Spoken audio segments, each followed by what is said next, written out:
Under the light of the full moon, two shadows talk on the cliff where Captain Jin So-woon's memory is praised. The light-haired man expresses his thanks while the injured young man holds his wounded arm. With a superior posture, the mysterious man reports that all the Miram Alliance records were successfully recovered. The Alliance leader named Yong So expresses his gratitude with a dark look and one eye glowing red. Fallen on his knees and heavily injured, the main character remembers that he only memorized and restored everything on his orders. With fury in his eyes, Jin questions if he will be repaid with a terrible fate after everything he did for the group. The leader draws his own sword, stating that the young man's immense memory could be a huge risk in enemy hands. Pointing his blade threateningly, the man warns that his memories must vanish from the world in the name of justice. Even facing the threat, the boy lets out a mocking smile upon hearing that cowardly speech about justice. A laugh echoes through the place as the injured young man mocks the idea that the Great Alliance would be in danger. Writhing in pain, he remembers that their group is already lost to the cult and is only running away to try and survive. With a cold look, the opponent guarantees that the Alliance will still defeat the wicked cult and raise its banner. The main character counters by mentioning the many people used as shields during that group's cowardly escape.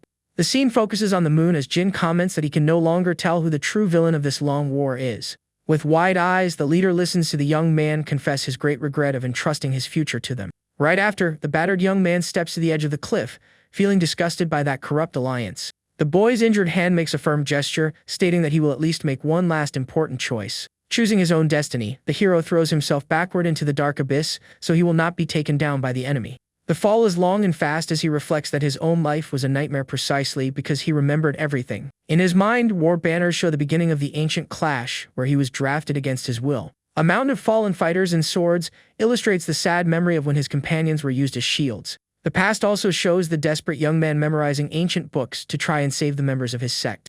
Back in the present, the boy crashes through branches during the fall, regretting that he never trained in martial arts to fight. With a face full of wounds, he curses the skies for having received a weak ability instead of vital energy. A green bracelet shines on his battered wrist at the exact moment that regret takes over his heart. A strong magical light surrounds the hero's body as he wishes he had been strong enough to protect his friends. Suddenly, the scenery changes to a clear day where an arrogant voice demands that Jin So-woon get up from the ground. A wooden sword pokes the boy's head in a humiliating way, while someone calls him a complete fool. Very angry about the situation, the boy firmly grips the handle of the wooden sword, feeling the weight of his memories. The main character's young face is bruised as he grits his teeth, completely annoyed with his current situation. The boy shouts in despair, holding his own face as he realizes he can actually feel all that terrible pain. He looks around in confusion and notices a courtyard full of disciples while the attacker holds the wooden sword. With his eyes wide open, the main character recognizes his surroundings and is left completely speechless. The wide view reveals the great training grounds of the Teal sect, where all the young apprentices are gathered. A pink-haired girl and a spiky-haired boy watch the hero's strange beige behavior in total confusion. The boy's face flushes and his eyes fill with tears as he sees his dear old companions alive once again. Without thinking twice, he rushes across the courtyard floor toward his friends.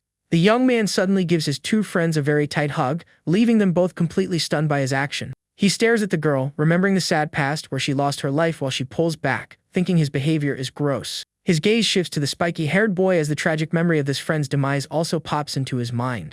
All the other young apprentices of the sect begin to whisper, worried about their friend's highly bizarre behavior. Believing he is having a final illusion before passing away, the hero cries tears of joy, tightly squeezing his two friends' faces.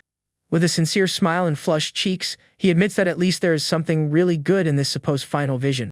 The two classmates keep staring at the boy, unable to understand the reason behind all that sudden emotion and chattering. The main character pokes his friend's cheek, confessing that he missed her scoldings a lot, and calling her cute. Next, he pulls his buddy's cheek, affectionately saying that he would wash his dirty sheets thousands of times. The vision shifts to the attacker holding the wooden sword, while the hero is still celebrating the chance to see his friends again. The arrogant boy points his weapon, threatening to attack the other young apprentices if the main character doesn't fight right now. Tired of that situation, the hero sighs in deep frustration at having to see that guy's face in his final vision. The attacker shows a mean smile, known as a wealthy kid who usually uses duels to beat up his classmates. Remembering that everyone used to endure the cruel hits out of fear of losing their sponsorships, Jin picks up his weapon from the ground. With the weapon resting on his shoulder, the boy gives a very confident smile, deciding to take the chance to get payback. Hearing all that taunting in the courtyard, the opponent grits his teeth, furious at the hero's relaxed posture. The rich kid charges forward completely enraged to deliver a cowardly strike while cursing the boy uncontrollably. The image focuses directly on the main character's eye, which tracks the enemy's attack movement with extreme calmness. The attacker's foot glows as he starts a dangerous sword technique that used to completely crush the hero in the past. The narration explains that the rich boy learned that wild and aggressive fighting style from a famous master swordsman. The enemy blade aims straight for Jin's eyes while the young apprentices watch the attack in pure terror. With a simple dodge, the main character evades the attack, considering the opponent extremely weak compared to the shadow forces. The arrogant boy's face fills with sweat and pure shock as he realizes his perfect strike failed miserably. The young man's memory brings up the vision of when he had to memorize several techniques to try to survive in that archive. With his eyes glowing blue, the boy analyzes the drawings and notices the impossible Siqian sword art. Back in the real fight, the opponent charges furiously while the main character visualizes the strikes in his mind. With impressive calm, the hero's left eye glows, perfectly tracking the enemy attack. Right after, he dodges the enemy strike and prepares the first basic form of the incredible technique he memorized. The attacker is knocked back upon being hit and is completely in disbelief that the boy used that sword art. Shocked and in a cold sweat from the impact, the rich kid freezes while the hero finds that feeling wonderful. With the weapon on his shoulders and a satisfied smile, the boy feels the joy of defeating his rival using that technique. Wasting no time, the main character lands a heavy blow on the coward's head, feeling an indescribable joy. The impact of the attack throws the attacker's body backward, in front of the frightened looks of the other apprentices. Completely defeated and out of strength, the rich young man falls to his knees on the ground, dropping his training weapon. His friends stare at the hero, shocked by his courage to hurt the company heir using that weak art. Battered and furious about the humiliation, the rival shouts, telling the main character to prepare for the consequences. Completely losing his temper, the injured boy demands at the top of his lungs that the kid take responsibility for this. But before finishing the threat, the bully passes out face first on the ground, leaving the hero quite confused by the scene. At this moment, the scene focuses on the bruised face of a child who tries to say a few words in total admiration. Right after, all the apprentices run over to celebrate the hero's victory, apologizing for thinking he was weak. The main character's face begins to tremble as he is deeply moved to see all of his friends alive. With a serene smile, Jin feels that he finally managed to beat up that arrogant guy and can now rest in peace. Suddenly, a punch lands right on the boy's face, breaking the peaceful mood of that supposed final vision. The pink-haired girl raises her fist angrily, asking if her friend lost his mind after doing something so crazy. Holding his aching face, he hears his friend yell about the risk of losing their financial support and finds the pain strange. With wide eyes, the boy touches his own bruised face, beginning to understand a shocking truth. Surrounded by his classmates in the training courtyard, the young man realizes that it was not a near-end illusion. Then, the girl's face gets a threatening shadow and an angry smile as she prepares another strike. Completely annoyed by the hero's nonsense talk, she unloads a rapid combination of punches on his face. The impact of the many attacks makes the main character fall backward, unable to defend against the girl's fury. Lying flat on his back on the ground, he faints, confirming that he really traveled through time and returned to the past. After that, the story moves forward and the scenery changes, showing the wooden drawers of a medicinal cabinet. Lying in a bed with bandages on his face and medicine in his mouth, Jin stares at the ceiling with an exhausted expression. Resting in the infirmary bed with a bandage on his face, the young man takes the moment to organize his thoughts. In his mind appears the image of the torn flag that marked the beginning of the frightening rise of the Shadow Cult's forces. Soon after, he recalls the sad war where the Great Alliance was destroyed and their own sect was nearly left in ruins. The past shows the boy sitting in front of a massive pile of books because he possesses an extremely good and impressive memory. Exhausted and worn out, Jin remembers the difficult mission of memorizing and restoring all the group's valuable records. Highly focused on his task, the injured boy promises to engrave absolutely every word of those old documents into his mind. As payment for this effort, he bows down, begging the leader to pull the young people of his sect out of that battlefield. The sad memory of the betrayal resurfaces when the enemy stated that his immense memory would be a risk to the Great Alliance. Being tossed aside cruelly, the boy relives the exact moment he woke up in the past facing that old bully. The memory continues, showing his own eye glowing as he managed to visualize the perfect form of that technique's strikes. All that valuable martial knowledge stored in his mind served to guarantee a beautiful victory on the training grounds. Back in the infirmary, the hero scratches his neck, confused about defeating someone he could never beat in his old life. Looking at his own wrist, he realizes that the green dragon ring was the only thing brought straight from the dark future. The main character remembers that he got the magic jewel by defeating a rival and also recalls the intense glow right before his fall. Staring at the beautiful green jewel with great curiosity, the boy hears someone shouting outside, demanding he be handed over immediately. Surprised by the sudden rude demand, Jin quickly sits up in bed, staring at the large wooden door of his room. The scene focuses on an angry adult man pointing his finger at the pink-haired girl's face, wanting to see the one responsible for that attack. Listening to everything from inside the room, the hero hears the arrogant visitor threaten to cut all the financial support meant for the sect. Behind the large closed door, the leader's soft voice tries to calm the rich man, ensuring him that she will punish the boy severely. Offended by the current situation, the bully's influential father keeps yelling that the attacking boy needs to know his place. Watching the unfair conversation from afar, the boy feels disgusted hearing his sex leader beg for forgiveness for what happened. This humiliating scene soon brings back the painful memories of the terrible end his dear companions suffered in the war. The tragic image of his fallen friend covered in dirt resurfaces in his mind as a harsh reminder of his past failure. Seeing the body of his dear companion lying lifeless, the boy seriously reflects on the reason for this second chance. He remembers his own battered body in the darkness after being cowardly thrown into that great freezing abyss during his escape. Overcome by a wave of fury and determination, the boy grits his teeth, completely snapping the small twig that was in his mouth. Wasting no time on nonsense, he quickly takes off his long green cloak as he prepares to fix that awful situation. The young man grabs the small wooden tag wrapped in a red ribbon, deciding that he is now fully ready to solve the problem. Showing a very intimidating and confident look, Jin decides that the perfect time has come to cause a real scene in the area. Outside, the humble leader says goodbye, bowing her own body, thanking those two visitors for their fake generosity.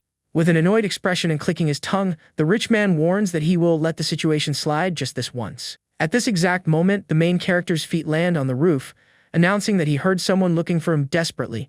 Smiling and bringing his hands together in a sign of respect, the hero ironically introduces himself as a humble country boy. The duo looks up, completely shocked to see the young man calmly standing on the edge of that building's roof.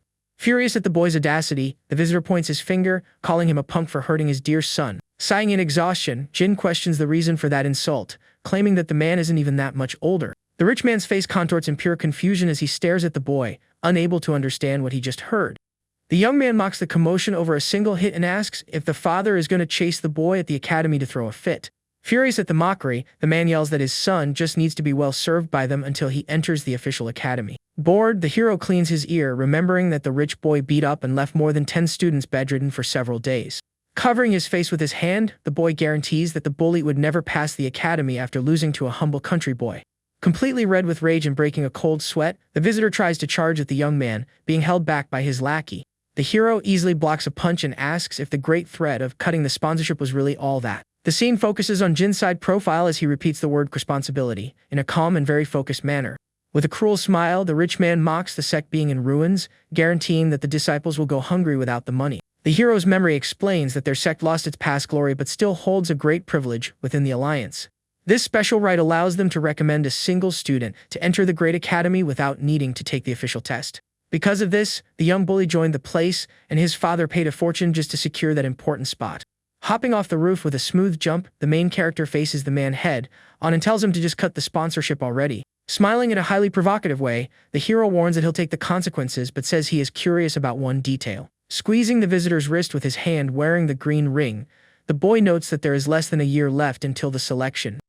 With a threatening look, Jin deduces that the boy was only sent there because all the other sects rejected him completely. The rich man starts sweating cold, totally terrified, while the narration recalls that in the past, they used to serve that group. With his trembling hand being crushed by the hero, the visitor insults the boy, questioning if he knows who he is talking to.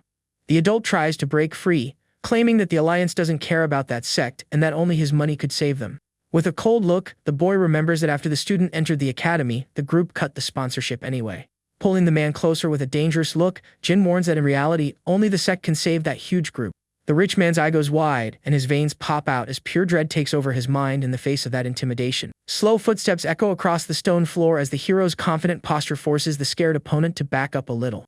The coward shivers in terror while the narrative leaves the harsh lesson that true power serves to protect oneself alone. The rich man tries to throw a furious punch at the hero, but his fist is easily caught by the young country boy. With a serious and dark look, the main character reflects that this attitude of defending himself was what he learned upon meeting his end. Right after, the boy changes to a goofy expression, confessing that he hasn't thought about what he is going to do from now on. After the conflict, the scene changes, showing a beautiful sunset lighting up the mountains of a quiet and unknown place. Amidst the rocks, a small dark cave shows glowing roots emitting a mysterious light into the environment. Standing at the entrance of the dark cave, the hero decides that right now, his only and main task is to get stronger. Walking through the dark, the boy understands it will be hard to evolve using only his old sect's weak techniques. The image reveals a small red plant that he plans to use to gain a massive amount of pure spiritual energy. Very excited, the main character points his finger, remembering that he has all the locations of these rare herbs in his mind. The problem is that the valuable plant is guarded by a giant spider on the ceiling, looking much uglier than the books. Even sweating cold and tense about the monster, the boy decides that grabbing the 1,000-year red root will be his first step. The young man rushes forward with his sword drawn, planning to use his martial technique to pin down the beast in a single strike. But the boy's imagination shows the attack failing since energy and sword skills are still way too weak. Giving up on a direct attack, the boy improvises and quickly lights a piece of wood, creating a burning torch. Holding the flaming torch with a cruel smile, the hero confesses that he realized something important in the middle of that war. The massive spider is trapped in a circle of flames while the boy says he doesn't care about walking the path of swords. The fire consumes the body of the terrible many-eyed monster, which suffers greatly and backs away from the trap's flames. Watching the creature burn, the boy states that winning by any means necessary is the only thing that truly matters. Closing his hand and showing the magic ring on his wrist, he silently gives thanks for all the knowledge he acquired. The young man lets out a laugh amidst the fire, cursing the arrogant members of the old alliance who wronged him in the past. Soon after, the massive beast perishes, crushed and puced by the hero's sword, spilling a large green puddle on the ground. With the monster defeated, the path is safe, and the mystic plant's rock emits a very inviting and calm golden glow. The main character walks calmly through the ruined scenery, leaving the giant body of the defeated creature behind. After eating the red root, he stares at his own hand and murmurs seriously that the newly acquired power is already enough. But right after, the boy falls into despair and screams, holding his own face as he realizes that it isn't enough. The spiritual form of the small plant hovers in the air while the boy regrets not being able to absorb the herb's rare energy. Staring at a small blue ball of magic, he cries in frustration, concluding that his sect's techniques are garbage. Tired from the sad failure, the hero falls to his knees, resting his hands on the cold cave floor, losing hope. With a highly distressed expression and sweating a lot, he reflects on all the horrible things that will happen in the future. The scene zooms out, showing the isolated boy kneeling in the dark, lamenting not being able to protect his own sect. The young man's sad memory shows his friends suffering a fatal blow right at the start of the war between justice and evil. Then he recalls his injured friend serving as a shield and swears that in this life, he won't let his sect be ruined. Seeing the battered bodies of his classmates in his mind, the hero decides to become a key figure in the Great Alliance. Scratching the stone wall, the boy understands that the first step is to enter the martial academy in less than a year. With a look of despair, the main character realizes that it will be entirely impossible to get the spot if he stays this weak. Watching a drop fall in the cave, the boy concludes that he urgently needs to find a way to increase his energy. The hero's reflection appears in the puddle of water as he murmurs to himself about getting a spiritual pill. With his eyes wide open, the young man remembers a valuable pill belonging to an arrogant rival that was bought around this time. The memory shows the rich boy's father paying a massive amount of money for the famous mountain pill. But the memory also reveals the rich man's shock upon discovering that the rare item vanished without a trace before it could be used. The young country boy reflects with his eyes closed that the thief was never caught and that the robbery is still a long way off. Showing a highly determined look, he deduces that humans always leave traces and that he can find the item first. Jin's mind is illustrated as a huge hallway of files while he states that he is obligated to find the clue. With a serious face, the hero murmurs the name of an old monthly report from an alliance base that he memorized in the past. A red arrow begins moving quickly through the virtual shelves, searching for the information inside the boy's mind. The mental search continues, diving deep into the massive files, guided by the glowing arrow that tracks down the old data. Focusing on a specific point in his memory, the main character concludes that there must be some good clue in those papers. The red path crosses mission reports and entry logs, reviewing everything the boy managed to read. A scarlet line ties the long ancient scrolls together, connecting the valuable information kept by the hero. The magic rope holds a wooden block, showing that he will put the details together and use deduction to find the target. The scene shows 3 hanging wooden plates revealing the names of hunters and swordsmen involved in the incident. Back in the real world, the young man holds an old bamboo scroll, bringing his hands together with great respect and gratitude. With his eyes closed in the dark, the boy smiles in relief, noting how becoming a walking library was something very useful. With a crazed look of greed, he reaches out his hand, guaranteeing that he will take the mystic pill for himself. At this exact moment, the green jewel on the main character's wrist begins to glow brightly, catching his attention. Holding his own sword stuck in the defeated monster, the hero looks at his hand, trying to understand the sudden glow. Looking closely at the dragon ring, the boy gets scared and tries to figure out why that artifact is glowing out of nowhere. A thick green energy starts coming out of the mystic ring, leaving the young man completely shocked by that bizarre event. Right after, several beams of magic rush to the fallen beast body, overtaking the cave's scenery. Dark claws of energy invade the monster's remains, pulling a large, glowing red core from inside. The green energy from the magic ring completely wraps around the defeated monster's large red core. The main character is completely shocked to see that his mystic accessory is absorbing that bizarre essence. The bright green glow lights up the cave exit, startling some small birds that were resting nearby. A dense and dark red aura begins to swirl around the hero as the intense absorption process continues. Slowly, the powerful raw energy calms down and enters straight into the young man's body smoothly and silently. The boy's blue eye goes wide at the exact moment he notices the surreal change happening inside him. Letting out a laugh of pure disbelief, the boy watches the bright light pulsing on his arm, feeling an incredible power. His mind recalls the past when he got this same jewel after a terrible battle against a cult foe. He kept the ring just as a souvenir of that tough victory, never imagining that the item would awaken in the past. Wanting to test the new strength, the hero clenches his fist firmly and throws a hard straight punch into the empty cave air. The impact of the strike generates a brutal shockwave that shatters the stone floor and echoes throughout the isolated environment. The boy realizes that the accessory purified the monster's dark energy and fused it with his sexmental technique. With a very confident smile, he mentally gives thanks for getting much stronger by using that mystic treasure. After that, the scene shifts to a beautiful courtyard lit by large red lanterns during a big celebration. A wealthy man laughs out loud and starts bragging about the incredible spiritual pill he bought for his son. Chatting with the pink-haired young woman, he acts snobby, saying that even official members struggle to get the item. The girl rests her face on her hand, listening to that annoying talk while thinking about the mysterious effects of that famous medicine. With a distant look and a slight blush on her face, the young woman remembers with worry the events of that tense day. The image shows the exact moment the spoiled boy was harshly defeated by the main character in the training courtyard. She reflects that she should have taken the blame instead of her friend to prevent him from facing the powerful rival leader.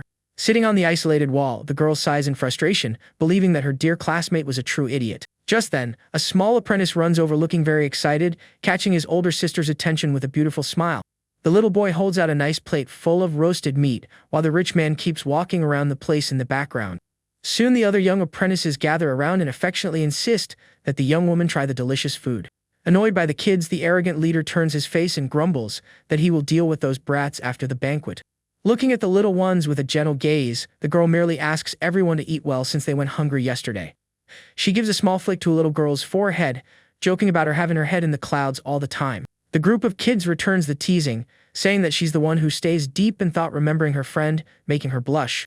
One of the boys holds up a plate, saying he saved meat for the main character and that it would be mean to eat everything alone. The scene ends by focusing on the beautiful smile of the pink-haired young woman, who stays quiet, totally moved by their attitude. Suddenly, the young woman lets out a loud burp, leaving all the boys around her quite surprised by the scene. Then she jokingly warns that she's gonna steal all the food if the little ones don't start eating soon. Scared by the threat, the boys start devouring the meat rapidly while shouting desperately. Watching the kids, the young woman wonders why her friend left them alone like that. As the sun sets on the horizon, she lets out a shout, calling Jin So-woon an idiot with a lot of anger. Night finally falls on the place, and several decorative lanterns light up the sky under the glow of the full moon. At a grand party, a man raises his glass to celebrate while other guests observe the banquet. Two men sitting at a table laugh and toast happily, enjoying the moment of celebration. In the center of the hall, several dancers perform a beautiful routine with their long garments and petals in the air. Meanwhile, someone moves at high speed over the roof, leaving only trails of dust behind. An intruder dressed in dark clothes leaps between the roof tiles with agility to avoid being noticed by the guards. He keeps moving forward quickly through the darkness of the night, focused on his secret goal inside the property. Wearing a mask to hide his face, the man lets out a low laugh, feeling that his plan succeeded. The hunter Ju Jang-mook holds a valuable box and mocks the Jairwong Merchant Group's security after the robbery. Opening the case, he finds the famous spiritual pill of Manhwa glowing brightly in a purple color. Trembling with excitement, the criminal looks at the treasure closely, imagining all the power he can get now. He believes that by consuming the item, he will have enough energy to learn a top-tier divine technique. However, a shadow appears behind the bad guy, who notices the danger too late and suffers a fatal strike. The intruder's body falls to the ground completely defeated, while the main character watches the situation in silence. Jin So-woon takes the box back and comments that he is sorry about that, but he also has his reasons. Holding the artifact firmly, the young man states with a serious look that he really needs that rare pill. The scene rewinds a bit and shows again the moment the hero's hand picks up the valuable item from the ground. Once again, he reinforces that he also needs the magic object to complete his own personal plans. The story then goes back a few days in time before the robbery incident, showing a store full of traps. The focus shifts to the interior of a rustic establishment that sells various hunting gear and pelts. Suddenly, a sharp-eyed man notices a new customer entering and watches his movements closely. The visitor walks slowly through the place and says he came there because he knows they sell hard-to-find items. Jin So-woon walks into the store with a smile on his face and asks if the owner has traps to catch people. Finding the question quite curious, the seller lets out a laugh and says the boy is an interesting customer. The owner claims that this is the best hunting store in Happy, but that he only has traps for large animals. With that, the boy asks for bear traps and says he doesn't mind if the animal's pelt gets totally ruined. He explains that the mechanism must be triggered by the slightest touch and be strong enough to severely injure a leg. With a scary smile on his face, the young man asks if there's anything that sends the target to the next life right away. Feeling a chill, the seller with 27 years of experience thinks he shouldn't sell that product. Back in the present, the scene shows the masked main character observing the enemy who was just defeated. Nearby, a new warrior comments that he expected a tough fight because of the soul hunter's reputation. This man holds the valuable case and breaks into a big smile as he realizes the heist was a total success. Right after, another ally arrives at the scene and praises his master's skill upon seeing the mission was accomplished. The two members of the Jeomchang Five Swords mock the situation and say they worried for nothing. The group leader warns that first, they need to make the body vanish so the hunter is reported as missing. Before leaving, his buddy suggests they take a look at the precious spiritual pill they just stole. Opening the case, the two are amazed by the intense glow and the strong scent coming from the magic object. At this moment, the main character appears right behind them and comments that it will be hard to split one item for two people. Noticing the strange presence, the two warriors are in shock and make expressions of total surprise. The hero moves quickly away while the enemies shout, asking who the masked intruder is. With the item in hand, Jin So-eun stares at the group from afar while the bad guy wonders when he got there. Angry about the theft, the master orders his apprentice to catch the thief, and the boy replies he will do it now. One of the swordsmen attacks furiously, saying that is the price for desiring something above his social standing. Running away at high speed, the boy calls the opponents shameless punks and questions what they even learn. As he runs through the forest, he shouts that the Jeomchang warriors were the first to steal the treasure. The enemy jumps with his weapon raised and prepares a heavy strike, trying to crush the main character at once. The attack hits the ground with full force, but the young man manages to dodge at the last second with great agility. Jin So-eun watches the chase and mockingly warns the opponent to be careful where he steps. Suddenly, a giant metal trap snaps shut violently, pinning the pursuer's leg. The warrior's eyes widen without understanding what happened as he feels the impact of the metal on his body. Looking back, the masked hero comments calmly that the hit was accurate and landed right on target. The man starts sweating cold and his expression changes to a mix of intense pain and pure despair. A cry of agony echoes throughout the quiet forest while leaves fall under the light of the full moon. Seeing his ally trapped, the leader runs to help while the main character says he warned him about where to step. Furious about the situation, the bad guy calls the boy a coward for using dirty tricks instead of fighting like a warrior. With a lot of anger, the man points his sword and demands that the hero remove his mask and reveal his identity right now. Picking up a stone from the ground, the young man asks if the guy really wants to know who he is at that moment. Jumping gracefully, he asks if the enemy expects to hear the name of some sect or some master. A stone hits the ground, and the opponent grumbles that this kind of attack is too tacky for a warrior. Right after, a huge metal trap snaps shut with a scary loud noise near the fighter's feet. The Jeomchang warrior grinds his teeth in frustration, realizing he is being taunted by the masked man. The hero introduces himself as the pill's new owner and warns that the two will be locked up for the hunter's demise. The scene shows old records with the names of the attackers who tried to erase all traces of the crime.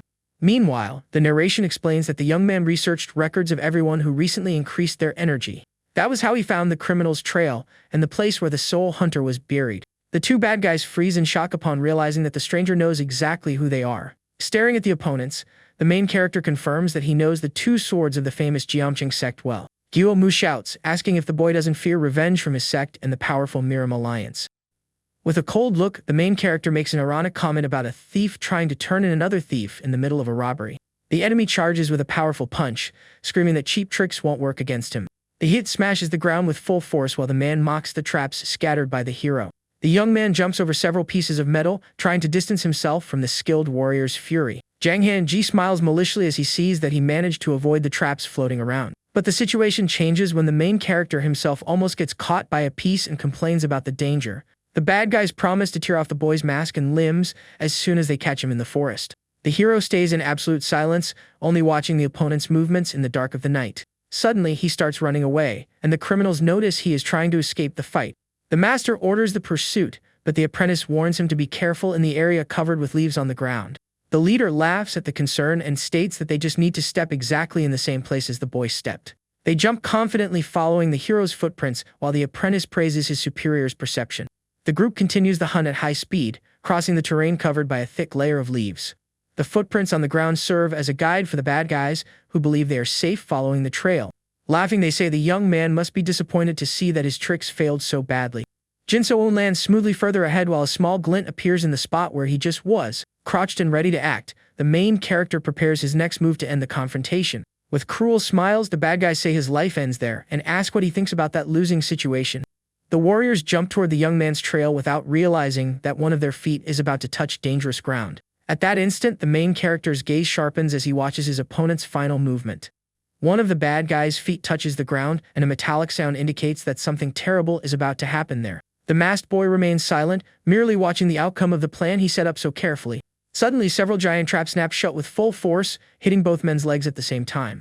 The group leader lets out a scream of terror as he feels the metal crushing his body brutally and unexpectedly. Both fall to the ground completely defeated and wonder how the boy managed to do something so precise. The hero admits he was scared for a moment and acknowledges that the enemies were smarter than he expected. He explains that in a field full of danger, you had to step exactly in the right spot without missing an inch. Sweating nervously, the criminal complains that this is insane and that it would be impossible to set up so many traps. The man questions how he managed to move with such precision, and the young man just stares at him with a mysterious look. Holding the handle of his weapon, the hero reveals that the secret to all of this lies simply in his privileged memory. He comments that this incredible ability was the only gift he received from the heavens throughout his whole life.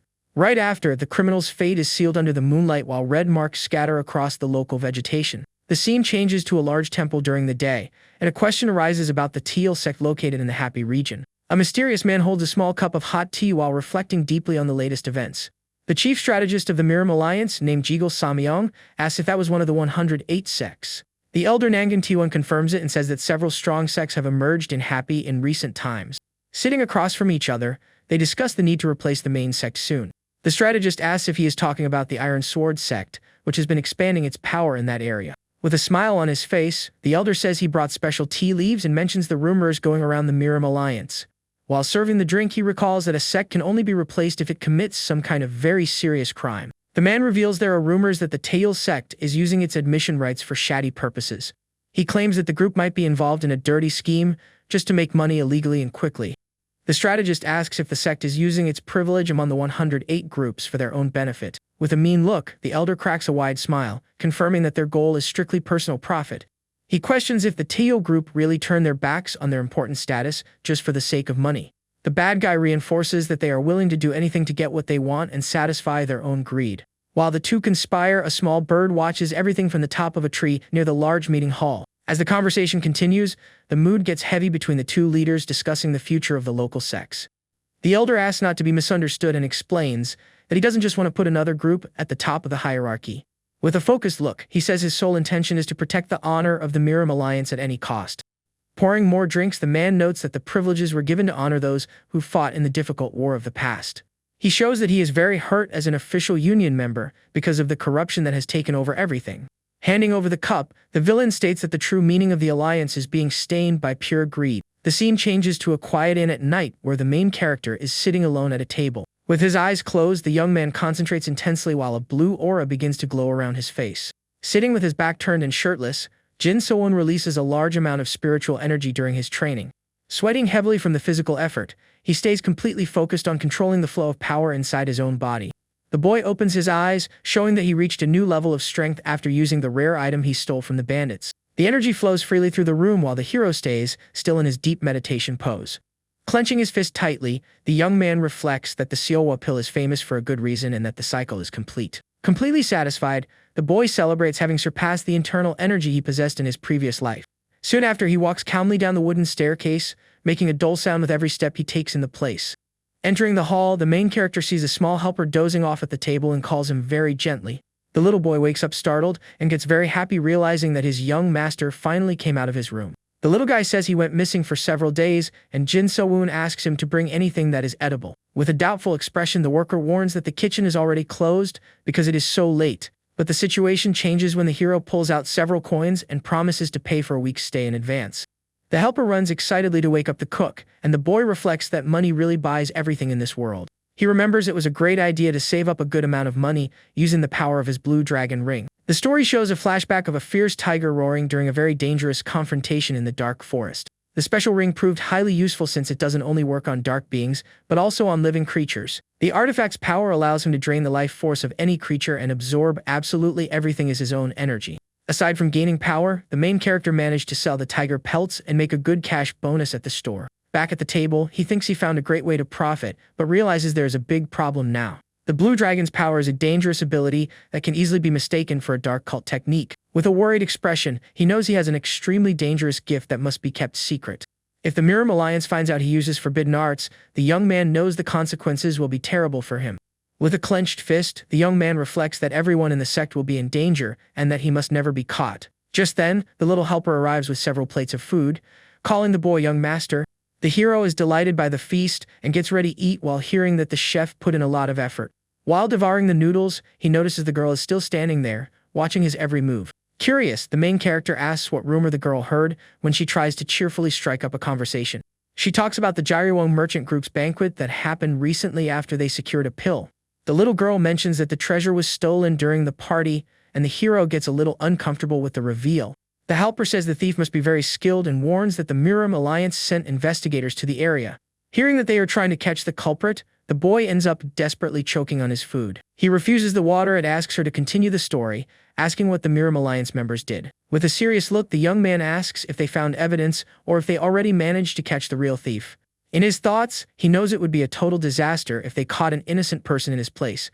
But the girl explains that the trail went cold fast and that the investigators couldn't find anything. Highly relieved, the main character makes a funny face and comments that the treasure's owner must be devastated. She says the party ended early, but that there will soon be another big banquet in a different part of Happy. The mood changes entirely when the little girl reveals that the next event will be held at the Iron Sword sect. The girl says that group's leader is turning 60 years old, so there will be 7 days of huge partying. The boy gets thoughtful, remembering that in his past life, something major happened at this exact same time. In a flashback, the scene shows an injured man kneeling on the ground in a sign of pure humiliation in front of everyone. The arrogant leader of the Iron Sword sect appears, laughing cruelly during his birthday party. Jin So-eun sadly remembers when he saw his own father being forced to apologize publicly. That whole shameful situation happened in front of a crowd watching his father suffer. The young man remembers he was the only one to blame for all of it while he screams in anger, held back by guards. Back then, his father only suffered to protect his son, and the scene focuses on little Jin So-eun's despair. Back in the present, the hero squeezes his hand tightly, determined not to let history repeat itself again. Sitting alone, he tells himself that there is no way he is going to the Iron Sword sect this time. The boy gets up from the table and gives thanks for the meal, leaving the little helper quite confused by his attitude. He starts walking away, ignoring the girl's calls as he prepares to go his own way. The young man is determined to never allow his father to go through any humiliation because of him ever again. However, the situation shifts, and soon the hero finds himself at the banquet facing a giant with a massive sword. Sparks fly everywhere as two blades clash violently in the air during an intense combat. The hero faces a deadly duel against the skilled grandson of the powerful Iron Sword sect leader. Going back a few days, the scene shows the young disciples of the Teal sect practicing with wooden swords. One of the guys falls down sitting on the ground, totally exhausted, and complains that his legs are itching from the effort. The three brothers known as Gold, Silver, and Bronze try to catch their breath while they rest after practice. Leon-ho drinks water and questions if practicing 100 strikes in the heat really helps improve his combat technique. The older brother teases him, reminding him that he wanted to be as cool as the veteran Jin So-eun at the last meeting. As the group laughs at the situation, the young man becomes curious to know what his master must be doing right now.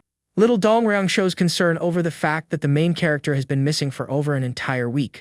Yeon-ho wonders if the guy is ashamed to return after having defeated his rival before with strength. The little apprentice fears that he left the school to avoid revenge from the merchant group because of the fights. The guys reflect on the disappearance while one of them says the hero was a good person despite being annoying. Suddenly, the little apprentice breaks into a big smile and lets everyone know that veteran Jin finally returned. The main character walks slowly through the sect gates, carrying his things after finishing his secret journey. He reflects that if he doesn't go to the banquet, his father won't need to suffer new humiliations or apologize.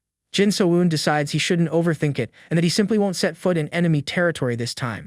The image focuses on the golden sign at the entrance of the Teal sect while the young hero plans his next move now. The boy believes no one from his school should go to the rival's banquet to avoid receiving new insults. While thinking of a convincing excuse to miss the event, he hears the children shouting his name from afar. The three brothers run over excitedly to welcome him, and the young man asks if they are there just to greet him. Other disciples approach and ask to learn the incredible technique the hero used to win the last fight. With a gentle look, the main character pets the little ones' heads and asks if everyone behaved well. A deep voice interrupts the conversation, calling the boy a kid, while the younger ones ask if he has eaten yet. The hero's father, named Jin Tae-san, appears with his arms crossed and asks where the son has been hiding all this time. Jin So-eun has eyes full of tears seeing his beloved father alive and well right in front of him again. The young man runs to hug him, thinking of how his second life is a wonderful gift that he must protect. But his father delivers a strike to his head, complaining that pretending to be crazy won't clean up the mess he caused. He scolds him, saying the sect was almost kicked out, and the pink-haired girl comments that the boy's head has already been punished. The arrogant rival who is defeated before notices the main character's return and looks at him with a lot of anger. He challenges Jin So-eun to a fair fight, stating that this time he won't fall for any kind of cowardly trick. Jin So-woon gives a malicious smile while planning how to deal with his opponent's provocation. The boy pretends to be impressed by the enemy's glow, leaving the fighter quite confused by his reaction. He mocks him, saying the rival's aura is blinding because of the pill and asks how he could possibly beat him. The warrior gets extremely annoyed realizing the boy is making fun of him in front of everyone. The pink-haired girl asks why he is provoking the man knowing the valuable item was stolen.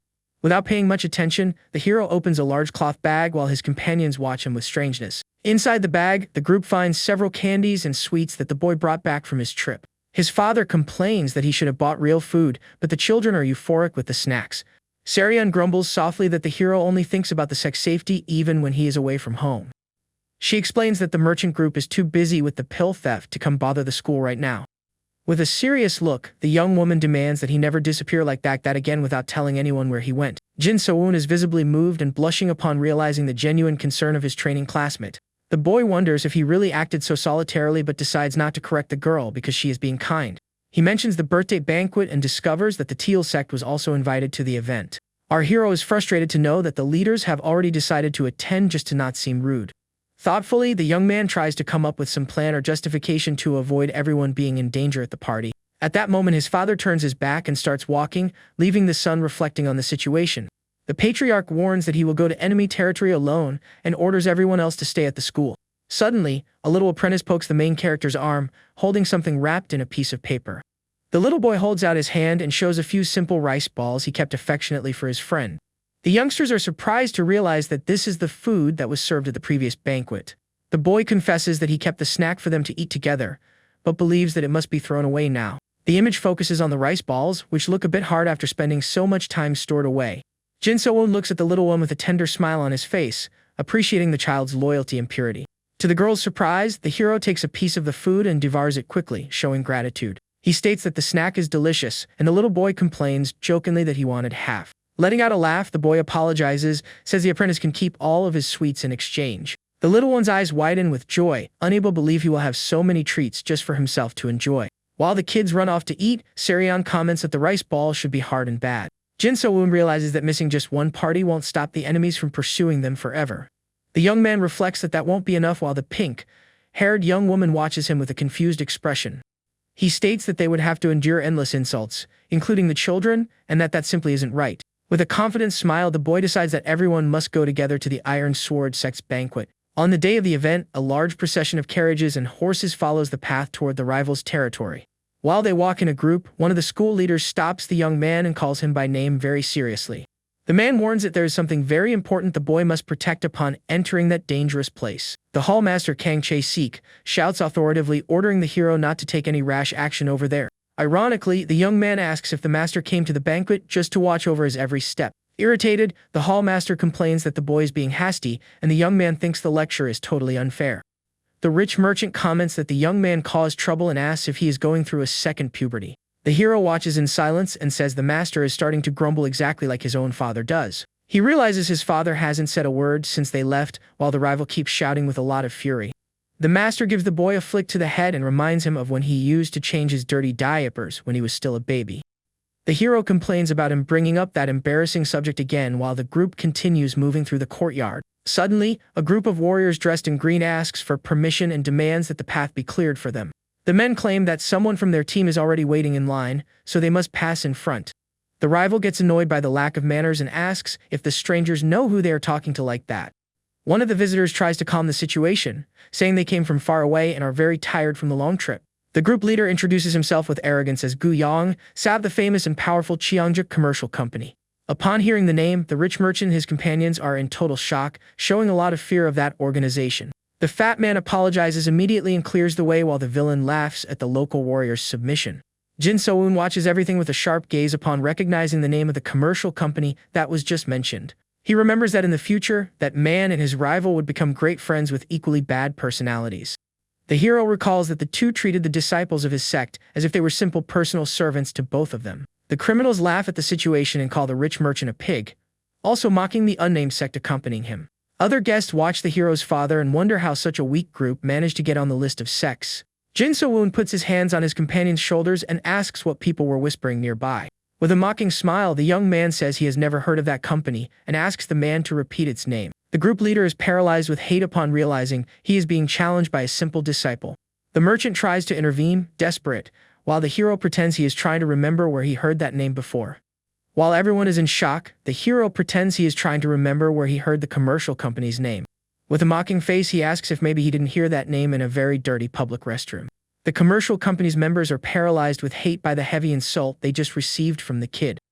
One of the warriors grips the hilt of his sword with a lot of strength while he trembles with rage at the young man's audacity. The man yells, asking how the hero dares to insult his group in such a low way in front of everyone.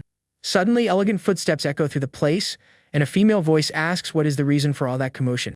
The aggressor stops his movement immediately upon noticing the presence of an important person arriving in the courtyard. A beautiful woman appears, catching the attention of everyone who comments on her beauty and legendary fame. The long-haired lady approaches and questions if the guests came to the banquet just to fight. Song Moran, the legend of the Iron Sword sect, stares at the group and asks if they came to spill blood. The story shows that the Iron Sword sect is a new power that emerged about 150 years ago. In the city of Hefei, the two factions cannot coexist because under the same sky there's no space for two suns to shine. The group's ambition is to take the Tail sect's place among the 108 sacred mountains of the martial world. The hero remembers being provoked by an enemy at a past banquet and accepting the duel even knowing he would lose. He recalls with bitterness the moment his father had to kneel and ask for forgiveness to save his life. But now, the main character is determined to make things happen in an entirely different way. Back in the present, the young master demands an explanation for all that shouting occurring at the entrance. She stares at the armed warrior and asks if he really plans to cause a violent scene during the celebration. The men from the commercial company turn red with shame and try to blame the hero for starting the argument. However, the lady warns that there are no privileges in line and orders them to go back to the end of the path. Some more informally introduces herself to the protagonist's group and offers sincere apologies for the men's behavior. As compensation, she offers to personally escort the members of the Teal sect into the hall. The group starts walking toward the interior of the property while the other guests watch the scene in absolute silence. The rival tries to charm the lady, saying her beauty surpasses all the rumors he has heard in the past. She thanks him for the compliment politely and warns that the young leader is waiting anxiously for everyone's arrival. Jin So-woon reflects that in his past life, that woman never had contact with his sect and realizes the future has changed. They finally arrive before an enormous and imposing building that serves as the main location for the great party. Sarion is impressed by the building's size, and the master realizes that the place has grown a lot in recent years. The hero knows that such rapid expansion doesn't happen without a dark motive and decides to observe everything in silence. Upon entering the banquet hall, they hear loud laughter coming from the leaders who are already celebrating inside. Leader Song Chien-woo laughs loudly with his drink, while the young leader Song Ju-tak watches by his side. Cheo-young and his companions bow in respect and ask if the leaders are doing well. Song Ju-tak holds his glass and says he doesn't need formalities, as it is good to see Cheo-young again. He keeps laughing and comments that he loses sleep, thinking he lost such a great talent in the past. The man claims to be jealous of the Tai sect for having obtained a treasure, while the group listens in silence. At that moment, Song Moran introduces the representatives of the Tai sect so her father can greet them. With a suspicious look, the leader observes the visitors, while letting out a doubtful sound in a thoughtful way. Kang Chae, Sik and Jin Tae-san introduce themselves formally while the host says he remembers them. Jin Tae-san has a serious expression while questioning if it has already been 20 years since that incident. Upon hearing that, young Jin So-woon is curious and wonders what incident they are talking about. Song Ju-tak asks about Leader Hong and notes that the girl in the group must be his daughter. He looks at the youngsters and says they don't seem promising, asking if they are his best students. The man states that no one should expect much from those who train in the Taiyas sect and mocks the situation. While the girl watches in silence, the leader says they shouldn't teach their martial arts. He lets out a wicked laugh and states that the boy would only turn into a third-rate fighter. But the mood changes when Jin So-woon stares at the man and says he is nothing more than a street bully. The main character continues speaking calmly and says every word spoken by the leader is way too annoying. Completely furious, the man yells at the boy, asking what kind of nonsense he is talking about. Jin So-woon starts walking, apologizes, saying the thought just slipped out without meaning to. The hero's father is desperate and asks him not to be reckless, because that is a clear provocation. Then the boy asks his father what exactly happened 20 years ago for him to be so tense. Jin Tae-san looks away and prefers not to answer, while the heavy mood continues between the two. The man sweats cold and seems to suffer while remembering the past while the group remains silent. To change the subject, Song Moran smiles and invites everyone to sit in special seats. Relieved by the invitation, the master accepts immediately and rushes the youngsters to follow the lady. Shortly after, the story focuses on a beautiful Viet pavilion located right in front of a lake with flowers. Various luxurious and rare dishes are served at the table, leaving everyone impressed with the banquet. While they eat, the hero asks the reason for them being treated so well by the leader's daughter. She laughs and explains that her sect's rules don't allow women to get involved in important matters. But attention turns to the image of Song Mo Hyen, the feared warrior known as the Blood Wolf Iron Sword. Shortly after, the image highlights Song Moran, who is also known by the title of Beautiful Wolf Iron Sword. The text explains that Song Mo Hyen monopolized the sect's resources and is seen as the natural successor to the place. On the other hand, Moran began her training at age 9 and is so talented that she will enter the Miram Academy soon. While eating a piece of meat, the hero comments on the rumors that her fangs are quite sharp. With a smile on her face, the lady asks if the boy is interested in her because he knows so many details. Shortly after, she apologizes for the rude behavior her father demonstrated during the reception. The young woman explains that the leader still regrets not having managed to recruit the warrior Cheol, young in the past. Upon hearing that, the main character stops eating for an instant and shows he is curious about one thing. Then he asks what would be the sect's true intention in inviting their group to this celebration. The girl maintains an enigmatic smile on her face while listening to the direct question asked by the boy. She replies that a banquet only makes sense when many people gather to celebrate something together. But Jin So-woon counters, saying that historically many assassinations often happen during this type of party. Upon hearing the dark comment, the lady observes the hero with a deep and thoughtful look for a few seconds. With that, she says he is a fascinating person and warns that unfortunately her time with them is up. Right after, the young woman says goodbye politely to the group and asks for permission to withdraw from the dinner area. As she walks away, the other members of the Tae sect observe the host exit in absolute silence. Sarian shows she is bothered by the situation and lets out a grumble while the main character gets confused. At another point in the party, several guests praise the lady's beauty and try to catch her attention at any cost. A group of men approaches and asks if she wouldn't like the honor of joining their table. The guys start competing to see who will have the pleasure of spending the night next to the young leader. Suddenly, a server shouts the mistress's name with an expression of total worry on her face. The woman asks where the lady ran off to and warns that the young master is looking for her desperately. But Seong Moran is hidden on the roof and sighs in relief for being away from so many annoying men. She reflects that Jin So-woon was the only one who didn't bow his head and showed genuine confidence the whole time. The girl wonders if the boy really has no fear of her sect or if he is just a complete lunatic. At this moment, she notices a strange movement down below and stops eating to observe the situation better. The young woman notes that Cheol, Young, and the other girl from the sect are leaving secretly from near the other guests. With that, she remembers that some men mentioned a separate meeting just for the younger disciples. Seeing the pair walking away, the lady questions the reason for Jin So-woon not being with his friends. With a mischievous smile on her face, the hostess thinks could get very fun from now on. Someone knocks on the door to the room, and a voice from inside asks who is there at that moment. Upon opening the door, Jin So-woon shows surprise to see who is looking for him late at night. Song Moran is standing before him, and the boy asks the reason for the young lady's visit at such an hour. She explains that the sect organized a separate banquet for the youngsters and wants the boy to participate, but the hero refuses the invitation, saying everyone from his sect is exhausted mentally and physically. With an ironic smile, the lady asks if that is true and shows she knows something more. Then she reveals that she just saw Young Hong going to the event location alone. While they walk, the hero remembers that in his past life, he accepted a duel against Seong Moo Hyen at this party. Jin reflects that this was the exact reason he wanted to avoid this meeting of young warriors. He realizes he cannot leave his classmate alone in a place that might be a dangerous trap. The two stop walking for an instant, and the mood between them becomes suddenly tenser. Morat asks if the main character is suggesting that her sect would deceive its own guests. The boy asks if she really knows nothing or if she is just pretending to be innocent. He recalls that the lady herself said women do not participate in important matters in her sect. The wind blows some leaves while the conversation about the rivalry between the sects continues in silence. Offended by the insinuation, the girl states that her group does not act like street thugs. Jin So-woon lets out a sarcastic smile upon hearing the lady's defense regarding her family's honor. He predicts that her brother will use the banquet to completely destroy the Tae sect's reputation. With the wind blowing her hair, the boy says her brother will make them a laughingstock. Irritated, she says she judged the boy wrongly and calls him a paranoid lunatic who sees problems in everything. The main character walks away, saying he would love to be wrong and be just paranoid. The scene changes to an illuminated building located in the middle of the water during the dark night. Inside the place, a man with a glass in his hand asks if everyone thinks that situation is believable. He mocks the fact that the Tae sect still has a place among the 108 peaks while others are ignored. The fellow says it is pathetic that the merchant group is stuck with them while the girl hears everything quietly. Other disciples laugh at the situation and note that the girl has no argument to defend herself. Sarian lowers her head in silence while the man states he didn't say a single lie so far. The villain raises his glass with joy and says he prefers to hear the Tae sect's own response. The young woman is surrounded by mean looks while the man demands an official position on the matter. With a wicked smile, the man says dirty water must be cleaned for the good of everyone present. Sarian is sweating cold and seems terrified while trying to respond to the men's questioning. With trembling hands, she clutches her clothes and ends up agreeing with the rival group's offensive view. But the door is opened with a strong kick by Jin So-woon, who enters the place and scares everyone. Song Morin enters right behind him, and the people around comment on the presence of the iron sword she-wolf. A guy invites the lady to sit next to him, but she refuses, saying she only came to escort a guest. The man is shocked to see the main character, and the hero calmly asks for another table to be set for him. The host is furious and calls the boy a brat for interrupting a veteran warrior's conversation. Jin So-woon stares at his sect classmate and questions if someone who watches their family be humiliated deserves respect.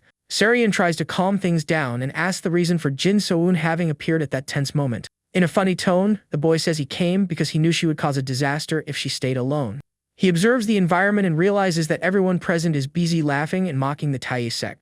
However, two powerful warriors sitting in the back do not even look at the commotion at the table. One of them is Namgung-san, the awakened divine dragon, who drinks calmly while ignoring all the noise. Beside him is Song Mo-hyeon, the blood wolf, who watches everything with an arrogant smile on his face. The rival says the conversation with the lady will have to be postponed and asks if the hero came to answer for his sister. The man smiles wickedly and asks if the boy plans to take her place in the discussion. Jin So-woon remains in absolute silence for a brief instant while staring at his opponent with a very serious look. Then the hero grabs a huge chicken leg and states directly that he agrees with his view. The adversary is confused while the main character says a lake only stays clean if there is fresh water running. But the situation changes when the boy bites into the meat and starts talking about the quality of that water. He wipes his face and mentions the Cheongjuk fortress as an example to explain his point of view. The man stands up and says that place is a powerhouse that should be accepted among the 108 peaks. With a smirk, the hero reveals the reason for the exclusion was a bloody betrayal 60 years ago. The opponent turns pale and starts to sweat upon realizing the boy knows dark secrets from the past. The image shows the brothers of that fortress fighting each other brutally for absolute power. While pouring a little drink, the hero admits they are strong and very capable in combat. But he questions how anyone could trust a group that points swords against their own blood. With that, the main character slams the glass forcefully on the table to emphasize his total contempt for the situation. Jin So-woon winks at the rival and says he prefers not to trust his back to such traitors. Everyone around is jaw dropped, and the hero states that the Miram Alliance also hesitates for the same reason. The adversary grabs the protagonist's collar and yells that he cannot accept that group as an ally. Completely furious, he asks how the hero dares to unearth the most shameful incident in his history. Suddenly, someone interrupts the fight and asks what the man thinks he is doing in that place. The rival is startled to notice who is approaching and tries to justify himself in a stuttering and nervous way. Song Mo-hyeon walks calmly and says disrespecting a guest of his sect is something unacceptable. The blood wolf stares at the man with a cold look and states that that is like spitting in his family's face.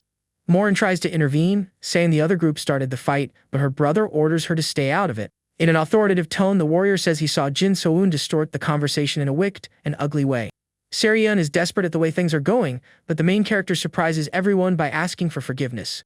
The boy admits he ruined the banquet that should have been pleasant while placing his hand on his knee. He bows formally before Song Mo-hyeon and says he has no excuse for his mistake. Seeing the boy's humble attitude, young Morin is shocked and cannot believe what she sees. Jin So-woon also apologizes to his rival for having brought up internal matters in such a thoughtless way. The hero warns that they will withdraw so the other guests can enjoy the rest of the party. With that, he calls his classmate to leave, while the heavy mood continues hanging in the hall. But the blood wolf orders the group to stop immediately and prevents them from leaving the pavilion. The warrior says an insult committed under his roof cannot go without consequences for their reputation. He introduces himself as the sect leader's grandson and says he cannot let the situation slide. With a dark look, the man states that just polite words will not be enough to resolve everything. Then Song Mo-hyeon challenges the main character to an official martial arts duel with a manic smile. Morin realizes there is no longer a way to avoid the confrontation and watches the scene with an expression of dread. The main character starts laughing to himself upon realizing the wheels of fate have finally started moving. With a confident laugh, the boy realizes what needs to happen is finally becoming reality. Jin So-woon looks back and comments that things turned out exactly the way he had planned. The lady watches the hero in silence with a sad look and seems to carry great guilt on her face. The image repeats Song Mo-hyeon's challenge, demanding an official combat to clean his family's honor. While the villain celebrates, the hero smiles to himself for knowing everything is following his original script.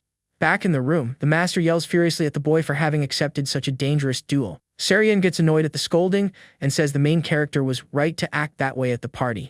The young man is happy for the support, but the girl completes it by saying he should still have controlled himself. The lady asks if he thinks it is easy to face Master Song just because he defeated Disciple Jai in the past. She takes a deep breath and warns that he could end up dead if that huge sword hits him fully during the fight. Jin So-woon asks her to stop crying and guarantees he accepted the challenge only because he already has a secret plan. The The master yells, annoyed, saying his jokes only make the girl cry more, and tries to calm everyone down. The external hall master asks the hero's father if he will just stand by watching the boy's recklessness. But the main character asks his father not to interfere and guarantees he can handle this situation alone. The master grinds his teeth in rage and worry upon hearing the young disciple's request for trust. Then he accepts the decision and walks away while the boy's father watches everything with a very heavy expression.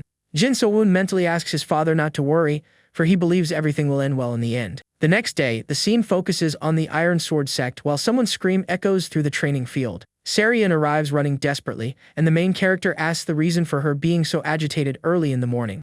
She reveals that the external hall leader is doing something terrible, and leaves the hero completely shocked by the news. With wide eyes, the young man realizes the situation is much more serious than he originally imagined. Without wasting time, the boy runs toward the event location, while the girl tries to follow him right behind. The narrator explains that the day of the duel arrived, and the situation the hero feared most finally came true. An immense crowd is gathered, and people comment that a disciple of the Taiya sect insulted the host group.